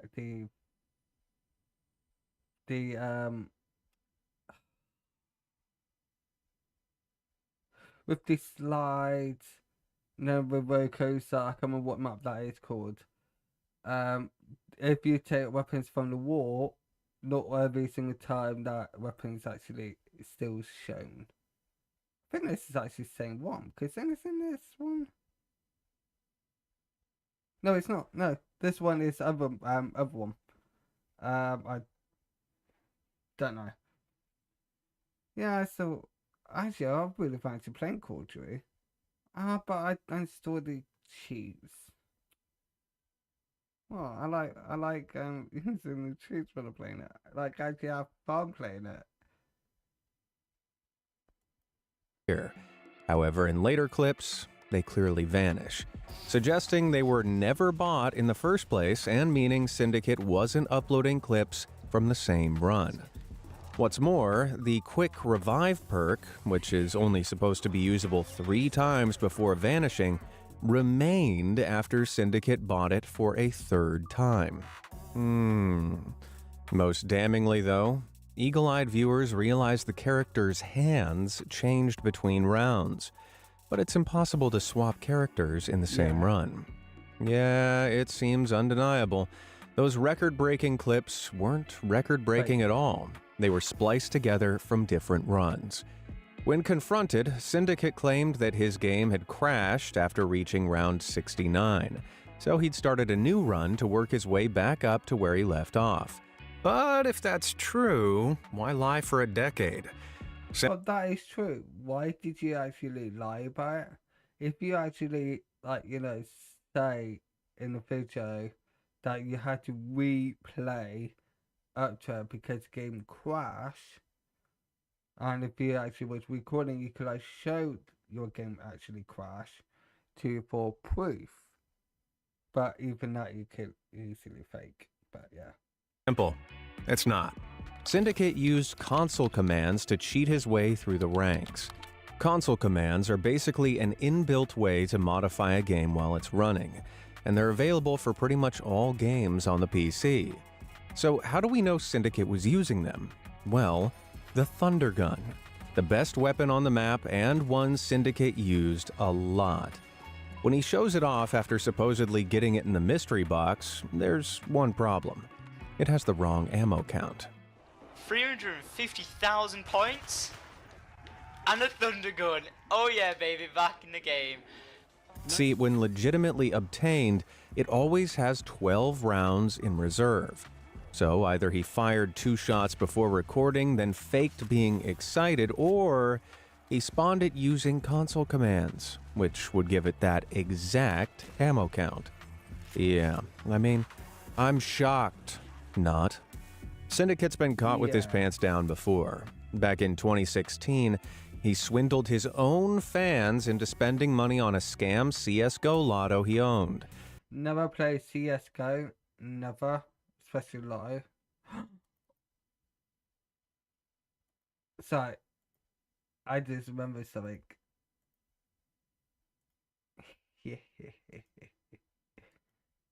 I just remember something. What about my lotto? You're not gonna let me because you're an ass.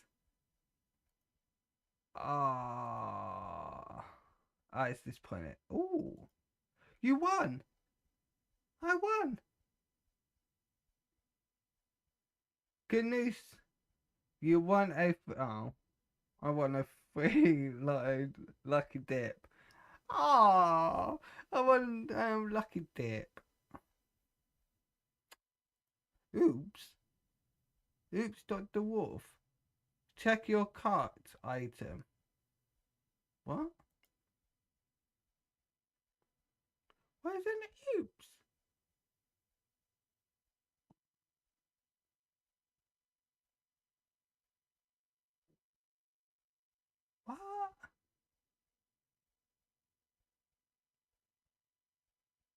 What is it? Oh yeah. Yeah, that's the thing what I was wanted to show up on YouTube. Yeah, it could be deleted. Right. I do want Twisty. No, I can't. I can't. It's going to end the live stream if I do. Right. Give me a sec. Okay, it's your forehead. Sorry, I got really itchy forehead.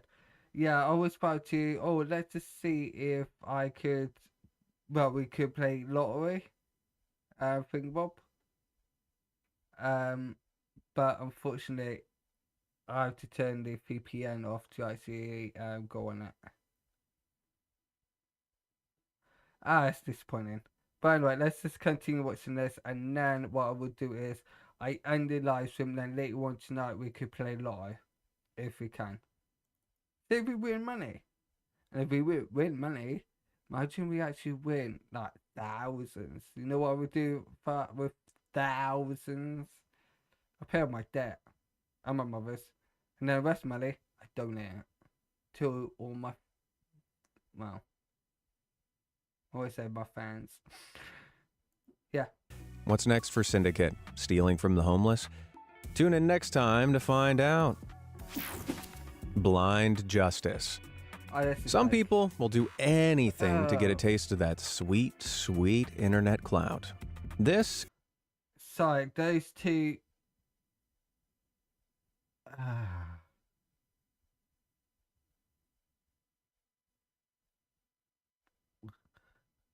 Who the hell eats like that?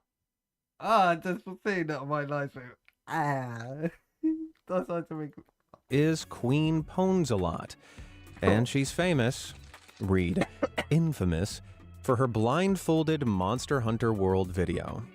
See, in February 2024, Pones a lot defeated a super tough boss in the game named Alatreon, all while completely blindfolded. What? Crazy, right? That is impossible. And plus, if you can't beat that dragon, you ain't doing it properly then. You know why? Because it's crap. I don't even know what I was going about. Too crazy, in fact. That blindfold, it's see-through. No, don't believe me? Just look. We can see through it ourselves. See? You can see through it. It's obvious. You can tell with fabric. When she takes it off. Pones a lot is a good player, there's no denying, which is why she knows this. Oh, if you lot want me to play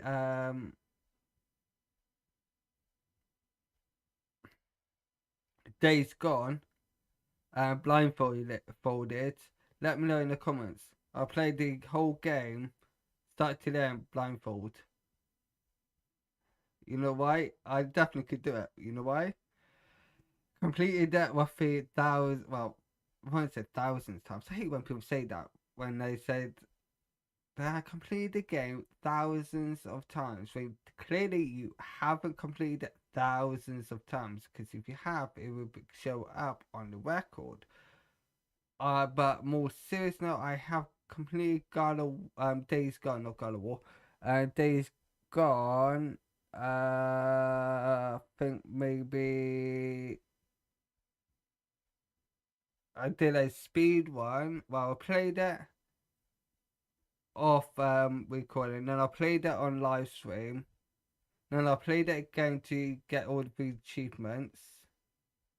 Then I played it for doing a speed one off camera. And then on camera, and then live.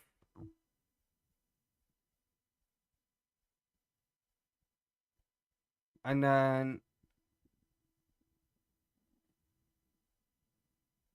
I played it last year, end of last year, game this year, because it was my goodbye. Yeah, 7 times.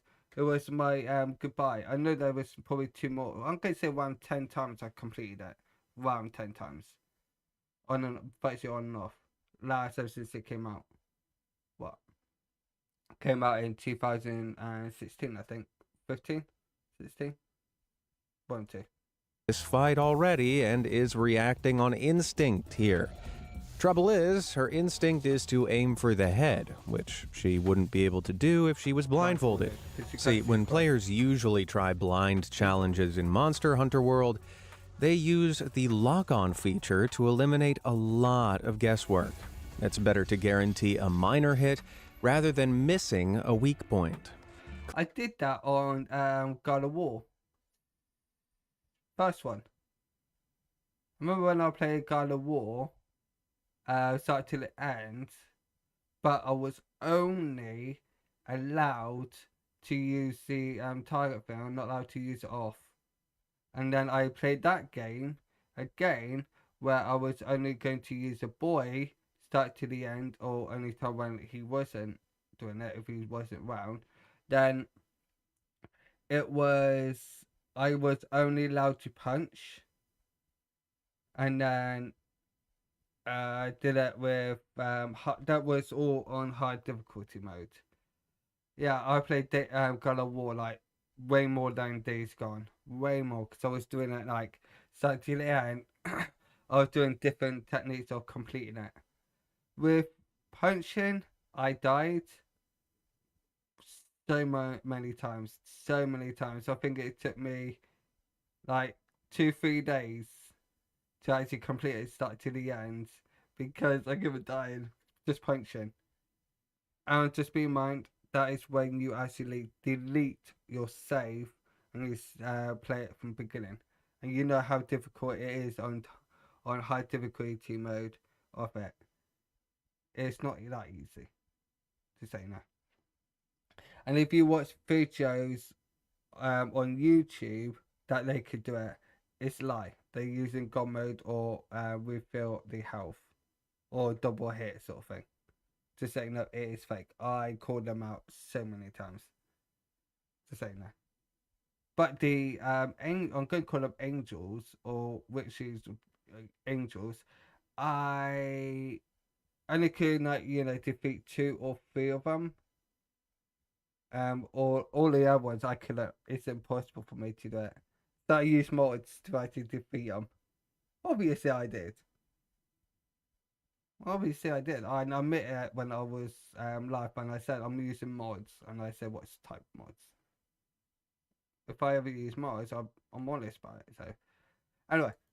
Clearly though, this little detail was overlooked by Pones a lot. What's more, in a few instances, she accidentally moves the camera up, then takes a second to reposition it before continuing. Now how the hell would she be able to see that the camera needed fixing? After getting called out, she claimed she was being slandered and set out to prove herself. So she streamed a second successful blindfolded run, not only using a different blindfold, but also covering her.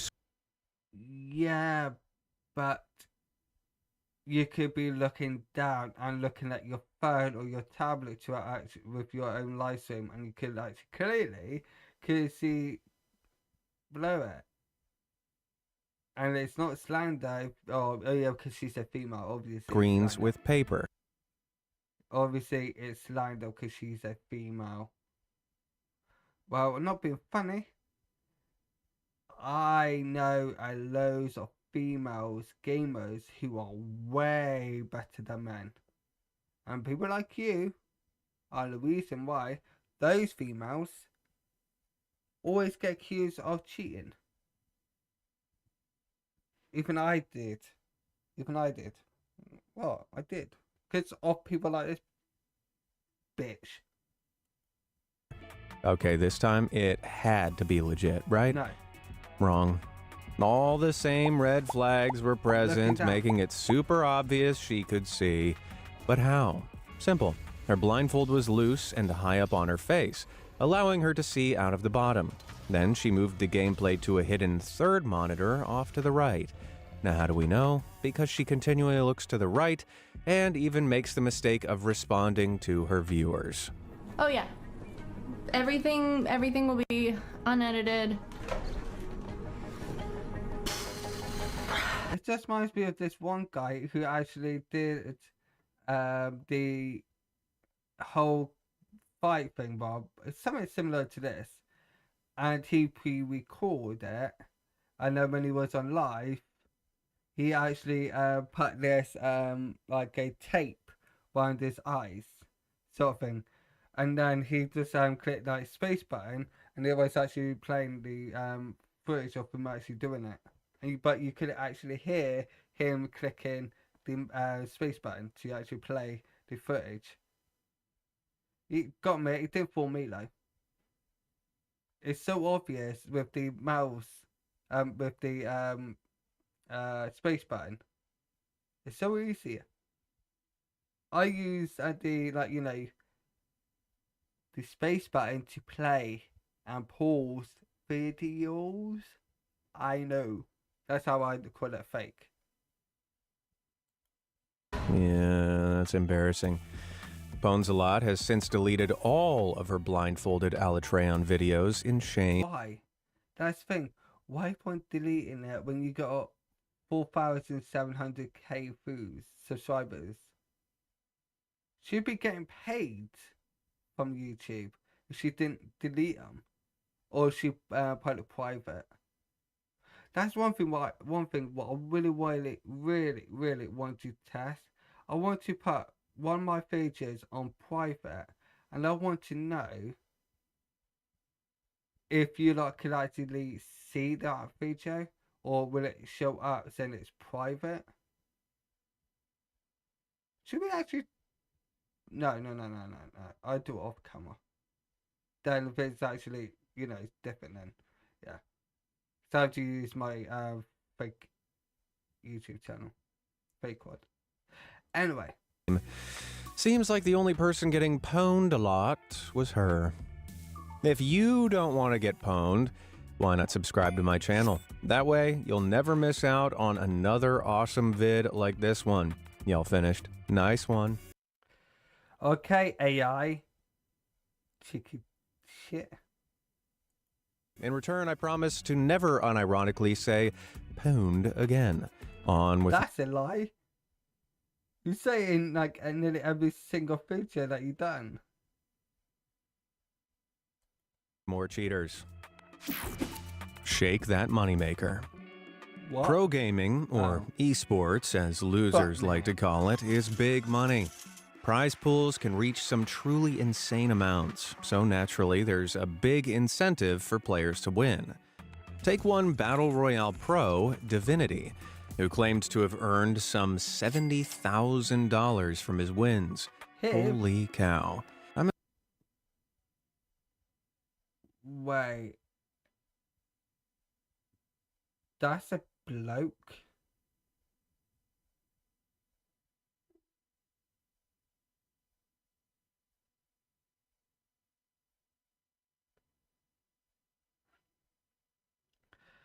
Reason why I said that's a bloke is because makeup, glasses,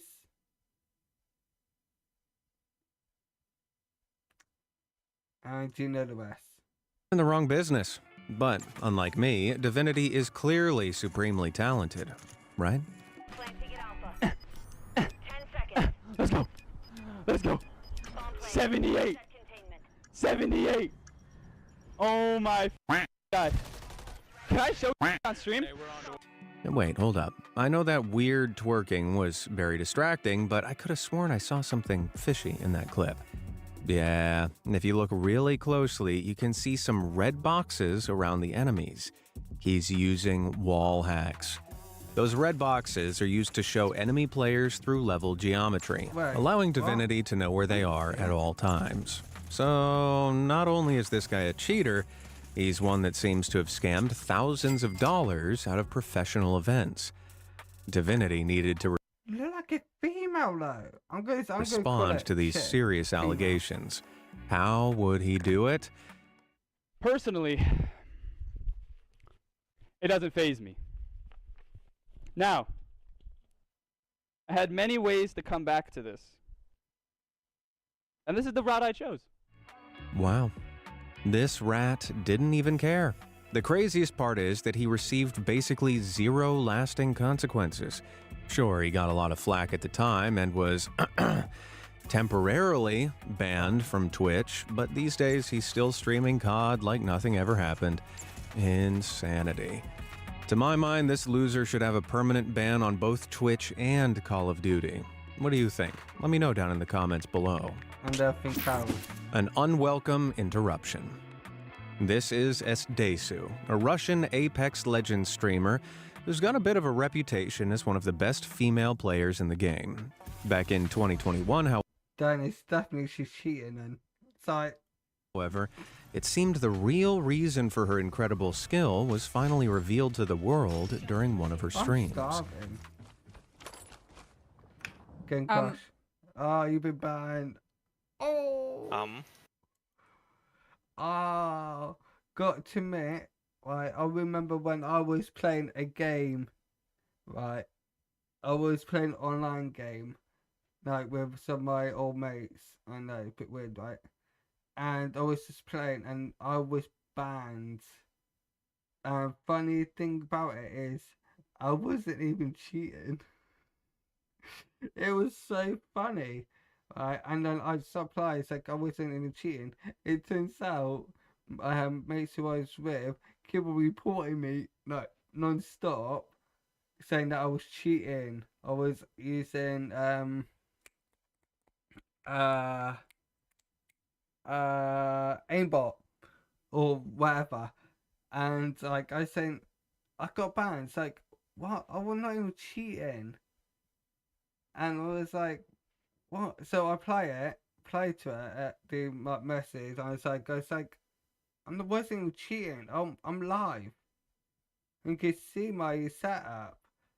Like, you see my setup at the start before I actually went in the game.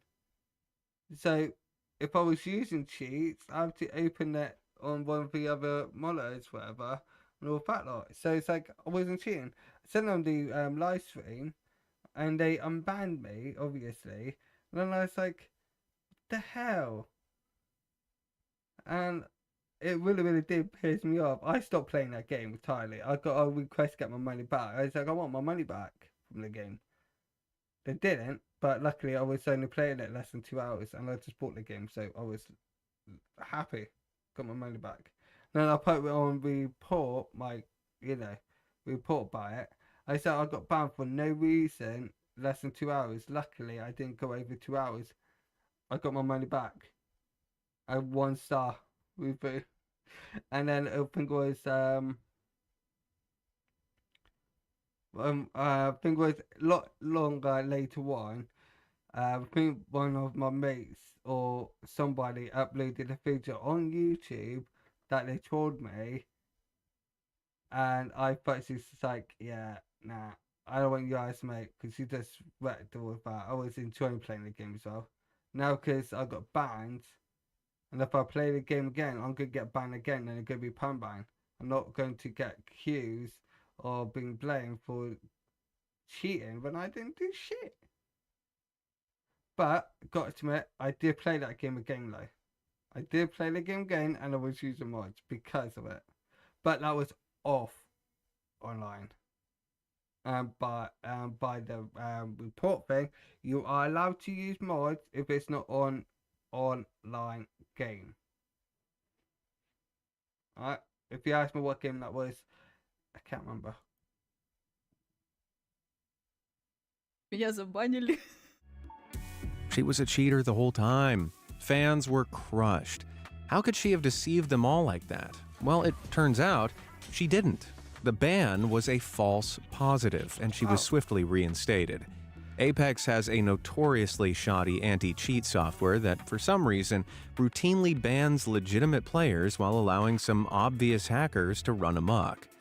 It seems the software detected Esdesu's impressive performance in-game, thought, nobody can be that good, and banned her on the spot. Yeesh. I guess the moral of the story is play how I do, terribly. Then there's no chance of anybody thinking you're cheating. Red card. I don't think I'd ever get over the shame of being exposed as a cheater on a personal stream. But it turns out there are even worse ways to get outed. During a live-streamed league game of Counter-Strike Global Offensive in 2015, Team ESP suffered an unexpected setback at the start of the 11th round. Oh, I'm starving. We are coming live into the 11th round now, as it is going to be a full buy from the CT side of Grandpa Berets. Yeah, and we're going to see them, you know, they need to start getting some momentum. Oh, what? Flex.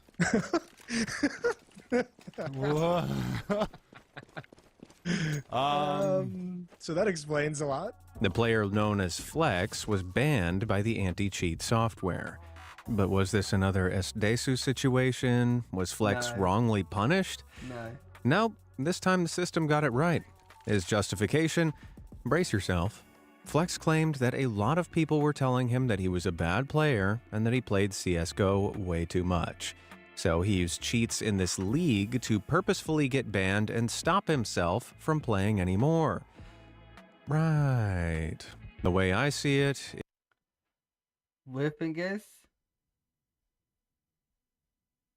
that's actually a good way. That is fantastic way if you are addicted to a game. How can you stop going back on that game ever again? Is get yourself banned and then tell the game creator or whoever that don't unban me after so long, because I've been playing this game too long and all that lot. So I did cheat because I really need their life. Is that ever happened to me? No. Should I? Yeah. That's a quite few games I played. Addicted as hell. Oh. If you're bad and people tell you you're bad, you should just practice more. But if you play too much and people tell you that you play too much, you should just quit. You shouldn't start using hacks during a live tournament with a cash prize on the line. Jeez. Yeah, that's definitely. Splat. Call of Duty Warzone attracts a whole load of cheaters, but not all of them are banned outright. The inbuilt Ricochet anti-cheat system absorbs data on the hacks used by cheaters and actually allows them to stay in the game, but they don't get to have fun. A streamer known as Ripped Beefcake learned this firsthand while streaming in 2024. Okay, let's go.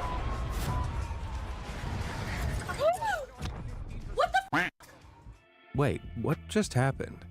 Well, Ricochet has an aptly named feature called Splat. When a cheater is detected, like Beefcake clearly was, Splat can disable parachutes at random and increase player No. Every game should have that. Not again, every game. velocity to make the slightest of drops deadly. Beefcake continually splats in the stream, claiming that she got picked up by Ricochet due to spam reports. Unfortunately for her, Splat doesn't activate unless it confirms a player is cheating. Of course, she bemoaned being unfairly targeted, but considering that she ended up with a permanent ban, seems to me like the shoe fits. Also, sidebar, this girl tweets like 30 times a day. Her feed was a nightmare to trawl through. Somebody get her unbanned so she can do something other than sit on X. A helping hand. Sometimes big streamers like to donate to smaller creators while live. It's a cute way of supporting up-and-coming talent, or at least it's supposed to be. In 2023, Call of Duty pro FaZe Swag was playing Warzone on stream when he stumbled across another player that seemed to be ridiculously good. After noticing that he was streaming, he decided to do his good deed for the day and donate a juicy $50 to him. How sweet. It was until Swag saw his stream. Bro, and she was cheating. I got two on me. I down one. Way. Somebody else down the other one. I mean, to be honest, it's kind of funny. No way, bro. No way you donated to a cheater. Shut the. It was your fault I even did that. Ooh, damn. And Swag doesn't often get caught with his pants down. He's a scholarly guy. These plans are quite... How do you say that, chat? Destitute? How do you say that, chat? Destitute? How do you say that word? But despite his genius, our boy had been duped. As you can imagine, Swag wasn't exactly pleased. He'd given 50 big ones to... I'm glad. You should donate all of your money to Cheetos, dickhead. This guy, and he turned out to be a dirty hacker. Chat, can you charge back donos? I'm gonna tell BJ to charge back. What up? Why on earth this guy thought he'd be able to build a fan base and get famous by hacking on video games is beyond me. The exposure wound up getting him banned, and he blamed Swag for his fate. Sheesh. You try to be nice and look where it gets you. Nice. Noob. The Valorant Champions Tour is the popular shooter's official global tournament. Organized by the developers themselves, Riot Games, it's the ultimate competition for players. But in 2023, a VCT tournament sparked a buttload of controversy surrounding one player, Madeline Malibu Campos. Let me guess. It turns out to be an old man or an old lady. And it's going to be... I don't really want to say it. I really don't want to say it, but it's going to be a white English man. Not I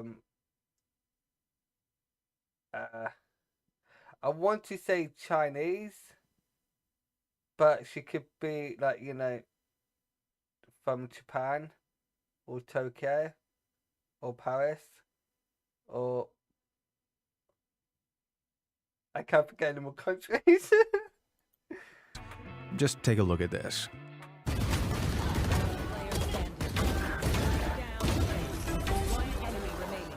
Okay, that's some suspiciously good aim, right? Aimbot. But that wasn't the only suspicious thing about Malibu. Bruh. Look, everyone raise your hand if you knew who Malibu was prior to September. I noticed no one's hands are up because there's no one seen. But let's be fair. Malibu basically came out of nowhere. Malibu's first tracked match was Supergirl Gamer Pro September 16th of this year. Prior to that, crickets. It's true, Malibu had essentially come out of nowhere and immediately nabbed a spot on a professional esports team called, Newt. Just who the heck was she? Why was her aim so godlike? Nobody seemed to have any answers, but fans wouldn't have to wait long for some. Just before the third round began, viewers were met with this message. Well, looky here. I'm sure you can see where this is going. After a thorough investigation, Riot released a statement confirming that yes, Malibu had been cheating. Though exactly how hasn't been released, people reckon it was an aimbot combined with a good old wall hack. Only one sophisticated enough to have gone undetected for the first round. And it wasn't even the first time. Turns out she'd been given a ban for hacking before, only she'd circumvented it by using a different computer, account, and a fake identity. Yeah, there's a reason nobody had ever heard of Malibu before. This photo? Turns out it's AI generated. That's some serious commitment to cheating. Malibu was given a lifetime ban by Riot, and a teammate that colluded with her named James Summertime Edwards was given a year's ban too. Man, with all the effort you put into cheating, you could have just, you know, got good, scrub. Oh, I expect it's going to be like, you know, it's going to be like something like white. Oh, he might be white, but I don't say. Well, I was right with a man, being a man. So, but not old. I got man white. I'm happy with that. 1 out of how many? Chibi cheats. Speed running, you know, blitzing through a game as fast as possible is serious business. Anybody that wants to submit a new record needs to have substantial proof that their run is legit. I was on Pac-Man's not Hall of Fame. Like years ago, so many years ago. I was fantastic. We was doing speedrun with Pac-Man. I was fantastic. Really good. And now, if you ask me to play it, I couldn't. PTSD. I couldn't play it. I'd be like in worse state of mind if I saw Pac-Man. Yeah, no, said cheaters will still risk it with a fake. This is Chibi, a quirky speedrunner who's best known for being shot down in incredibly awkward fashion after talking over another guy's run. So confirmed Santa's #1 helper is a squirrel. I would really prefer if you would be quiet. But yes, you are correct.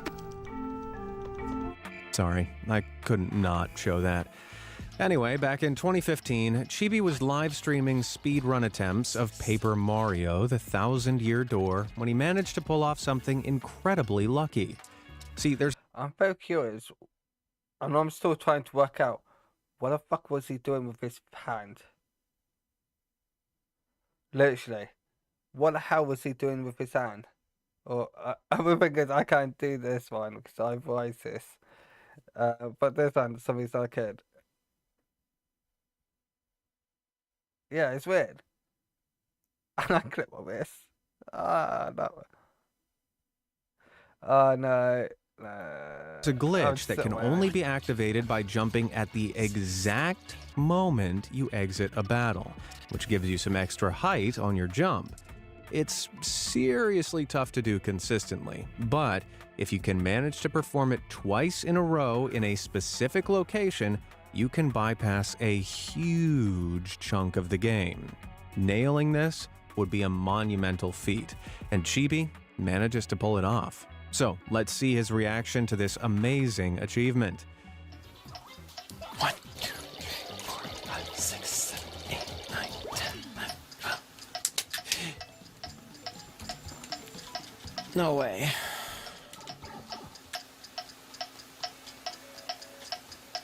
No way. Well, that was underwhelming. Where was the excitement? Unless... oh. No. This is the face of a man who's just realized how badly he screwed up. After being called out, Chibi initially claimed that he legitimately made the first jump, but was so nervous about missing the second that he used a cheat to increase his jump height. But that explanation didn't fly. Believe me, the speedrunning community is filled with people who live and breathe their chosen game. So a Skype user and Paper Mario elite named Maleo took it upon themselves to confront Chibi. And guess what? Maleo's expertise informed him that there's no way that Chibi's claims could be true, causing the streamer to finally admit that, yeah, both jumps were cheated. Now, let me tell you, if you get on the wrong side of the speedrunning community, you stay there. To this day, Chibi's a pariah. But he's started again under a new online alias, Shinakwa Phoenix. And as far as I'm aware, he's left cheating where it belongs, in the bin. Well, let's hope it stays that way. Dirty Doc. Ugh. I'm sure I don't need to tell you who Dr. Disrespect is. He's a now infamous streamer for more reasons than one. But my forced exposure to Disrespect has led me down a little rabbit hole. See, the Doc is routinely accused of cheating in multiplayer games. Take a look at this.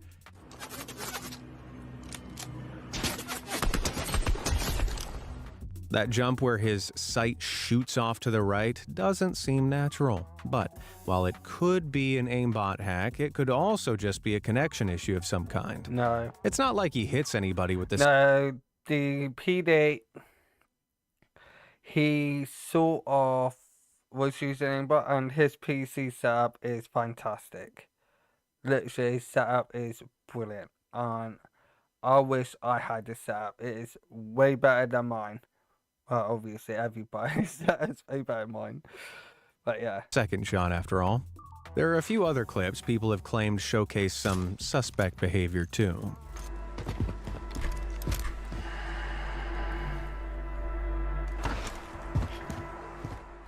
2 guys in this warehouse. I'm just gonna get a little isolated, a little reclusious. Yes, I'm getting. See, a lot of folks claim this is wall hacking. There's no indication that there are any enemies in that building, so how could he know? Except, yeah, there is. You can see a dude right here.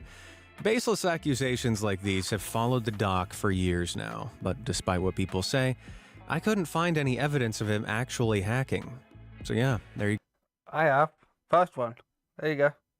And the second one, you only saw one guy, or the second guy. Go. Dr. Disrespect does not cheat in games, but he will cheat on his wife with minors. Aimbot or aim not? Okay, this is a bit of a weird one. This is 5x5X, a Canadian Warzone streamer that has been under scrutiny for a very, very long time. Quickly searching her name on YouTube brings up dozens of videos accusing her of cheating. Well, let's take a look at some of her clips and see if we can understand why. Shit, I got you, yep.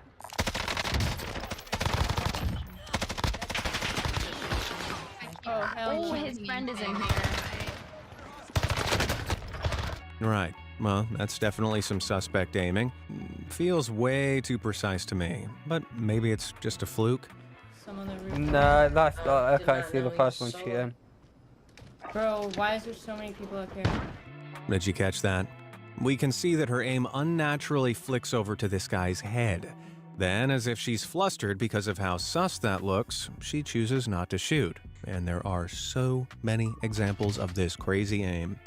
This right here is one of the most convincing. See, as this guy falls, her aim seems to lock onto him despite not looking down her sights. Just what the heck is going on here? Yeah. 5 has consistently denied accusations that she's a cheater. But it seems our old friend Ricochet Anti-Cheat doesn't agree. In 2022, her account was permanently banned from playing Call of Duty. I saw my account was permabanned, and I'm like, excuse me? Like, I have nothing on my computer that would ever get me permabanned. Like, you guys know, like, I don't have on my computer. She acts totally taken aback by the ban, but watching her gameplay makes it obvious why she was targeted. Not that it really mattered. She still streams Call of Duty, only now on a new account that has basically the same name. All she really lost was her stats and the cosmetics she bought. Yet another reason not to spend any of your money on cringe Nicki Minaj skins. Yeah, true. Not more Nadia. If you caught the previous episode in this series, which you should have, you likely remember Nadia. She's only one of the most commonly accused streamers around. Seriously, whole careers have been built making videos analyzing her suspect COD gameplay. I mean, you have to agree that aim is something. But the last time I tried to figure it out, the verdict was inconclusive. That said, there's been some movement on the Nadia front since. You see, it seems Nadia wasn't as squeaky clean as she claimed. In September 2023, she tried to log on to Call of Duty and, well... Bro, I just got banned. Uh-huh. She's been banned. Or at least, that's what she claimed.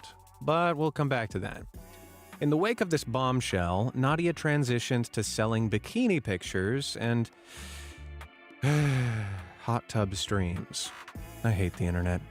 After that, she claims to have been blacklisted by Call of Duty, and her access to previews and special events rescinded.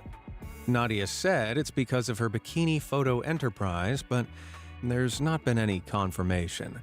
So, could the ban and blacklist actually be because of cheating? Well, it's entirely possible, if the ban was even real. See, later, Nadia started streaming COD again on the same account. Huh? Still, accusations persisted, but in December 2024, she made a frustrated post on X, finally providing evidence that she couldn't have been banned in the first place. Turns out, she faked the ban screen. The whole thing was one big troll. Now, why? To try and remain relevant and get as much attention as she could, of course. Although she fails to mention that in her self-righteous post. Man, I'd have preferred it if she had actually cheated. Card Shark. As much as cheating is an issue in video games, it's also a problem in the physical realm. Magic the Gathering is the granddaddy of modern trading card games and has maintained a dedicated competitive scene since its inception in 1993. And players take cheating very seriously. In 2014, an accomplished player named Trevor Humphreys was competing in a live-streamed top 8 match when he accidentally revealed the sordid secret to his success. Trevor appeared to be shuffling his opponent's deck normally when required, but in actual fact, he was subtly manipulating the order of his cards. Take a look. While shuffling, he'd really quickly steal a glance at one of them, as you can see here. If it was a spell, he'd cheekily move it to the bottom of the deck, then slide it to the top, and hold it there while continuing to shuffle the rest of the cards. That way, when he set the deck back down for his opponent, they'd only ever draw spell cards and never draw land cards, essential resources required to win the game. That's how he got all of his tournament wins, by being a filthy, cheating slug man. When Wizards of the Coast, the company behind the game, discovered this, old Trev was slapped with a whopping 4-year ban. But as satisfying as his just desserts were, it was his reaction that was the most entertaining. He put his entire collection up for sale and exploded into an unhinged rant online. In it, he argued he was being unfairly compared to the worst type of criminal and uttered a truly immortal line. Oh, you underground dojo keyboard cage fighters won. Oh my god. The phrase has since become a meme among the Magic player base, and even after his ban was lifted, Humphreys has maintained a low profile. He's probably afraid to attract the ire of underground dojo keyboard cage fighters. Now you see me. Like that. Sometimes cheaters don't need any shady software installed to ruin your favorite game. They can just exploit in-game oversights. In 2016, a team in the Asian Halo Championship Series named Mi Sang in blue faced off with Roach Have Fun in red. In the deciding round, Mi Sang gained a slight kill lead before doing something insane. Nobody actually. 25-27 in favor of Team Misang. What is Team Misang doing here? Just yeah. Did something happen to why they're doing this? I am not sure. Yeah, me too. They are just outside the map. Yes. Yeah. Are they doing some bugging or anything? I have no idea anymore. The entire squad glitched out of bounds. Roach Have Fun, now completely incapable of reaching their opponents, let alone closing the gap, were forced to watch helplessly as the timer ticked down. No, bro. Yeah. I need that kill. Stop twerking. 10 seconds. 10 seconds remaining. Alright, so we're still waiting, guys, for a finalization of what will be the judgment as Team Misang defeats Rock Have Fun in the most unethical as well as... This is so... Damn. Of course, Mi Sang was disqualified straight after the game ended. Now, how could they think they'd get away with such blatant cheating in a live-streamed tournament? Simple. They didn't. Just take a look at their name, Team Mi Sang. As in, Team Missing. Ah. And the players? Hai Deng. Hiding. And Chi Tang. Cheating. Right. Mi Sang was never trying to compete, only to troll. Turns out they're actually a group known as Hidden Reach, who run a niche YouTube channel specializing in getting out of bounds in Halo maps. One day they came up with an idea. Wouldn't it be hilarious to do this in an official tournament? So, despite being an Irishman, Canadian, and 2 Americans, they signed up for the Asian Championship under fake names, and the rest is history. Honestly, that's pretty hilarious. They never wanted to win. They knew they'd get disqualified, but gave us all a laugh before they did. Finally, a cheat I can get behind. And that's that. Thanks for joining me for a whole load of more... Hey, alright.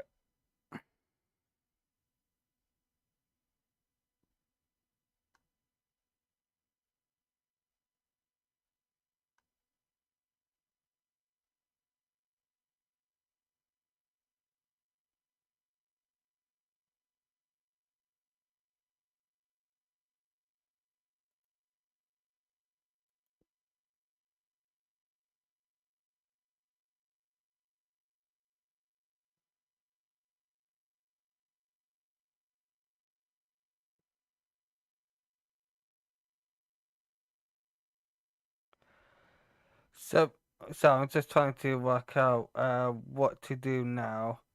But right now I fancy watching. Yeah, some reason I fancy watching Lucifer. So that will mainly gonna be it in this video. Well, live stream, I think. But if you not got any other content or any other videos that you would like me to check out, please let me know in the comments. And yeah, I'm just super tired. My belly's drowning, like you lot probably can actually hear. And also before we actually end the live stream, I do want to, yeah, later on tonight, I'm more. Should we do a little 18 plus, if you know what I mean, on going on gambling? Let me know. I don't know. Yeah, so anyway, thank you all so much for watching. If you are watching, I don't know. Alright.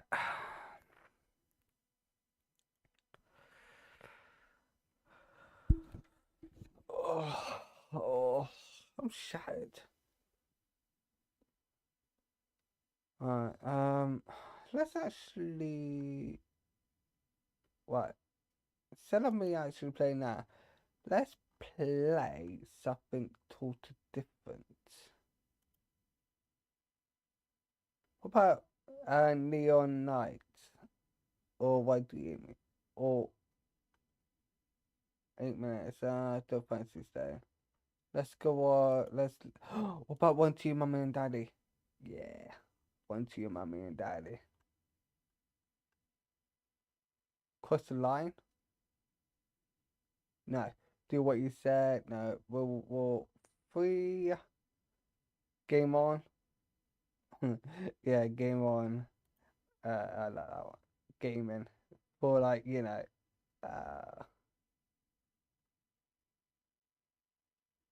okay, what the fuck, Twitch?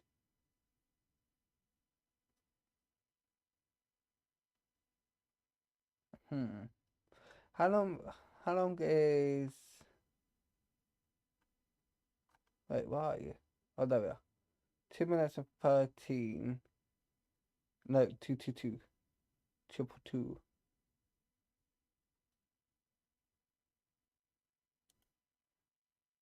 Triple two.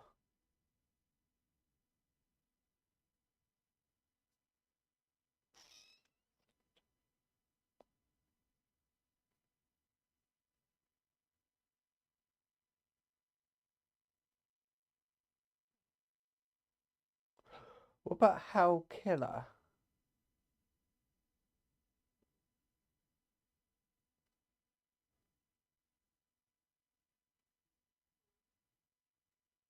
Yeah.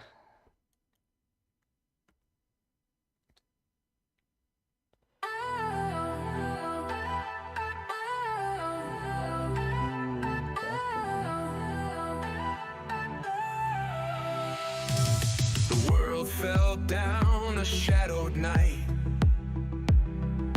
Chaos dance, no end in sight.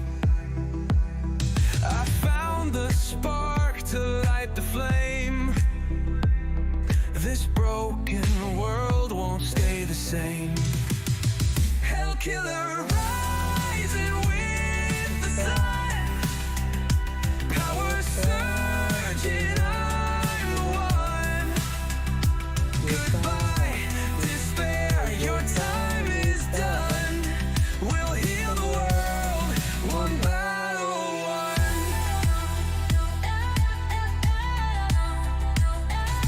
The empty streets, the silent air.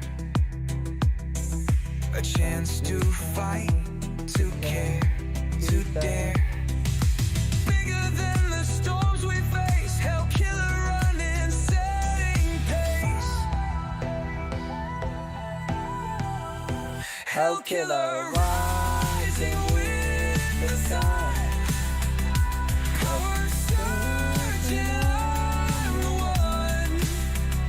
Goodbye, despair, your time is done. We heal the world, one battle. Wait. Ah, that's I missed opportunity. They'll call it dark, They call but I it see light in every wound. We'll find the fight. Hell killer's fire will not fade. New beginnings we will make. Hell killer rising with the sun. Power surging on the run. Goodbye, despair, your time is done. We'll heal the world, one battle.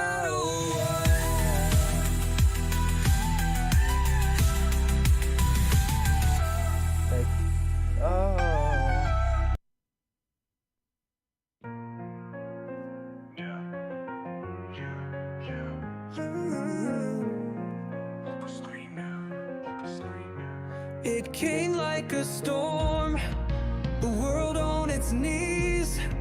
Silent streets echo with ghostly pleas. But from the fire, a spark starts to rise. A heart ignites beneath darkened skies. They called it chaos, a never-ending fight. But I saw the shadows, then chased the light. Built a fire from ash, burned fear away. Turned despair into fuel for a brighter day. Hell killer rising, breaking the chain. Turning the anguish into something sane. We'll crush the silence, we'll rewrite the call. One voice screaming, it's the end of it all. Yeah, yeah.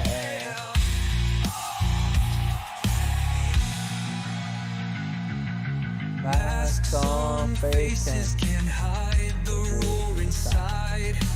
Partnered with courage, let the fear subside. The world may crumble, but we rebuild it back. Choosing love and hope over the heart attack. They doubted the strength of the smallest flame, but watch it grow, it'll erase the blame. Hell killer stands tall as the sky, arms stretched wide where no shadows lie. Hell killer rising, breaking the chain. Turning the anguish into something sane. We'll crush the silence, we'll rewrite the call. One voice screaming, it's the end of it all. Yeah, yeah.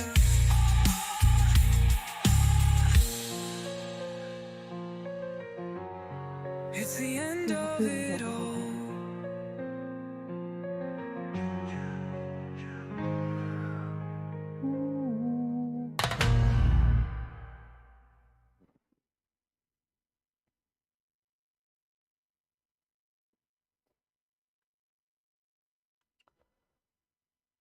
God, my nose is itchy as anything.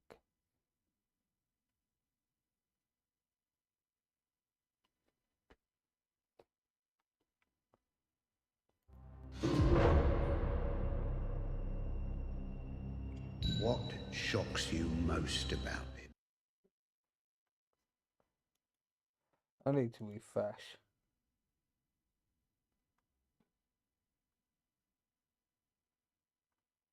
Where's my list? Why is it saying I've got no list?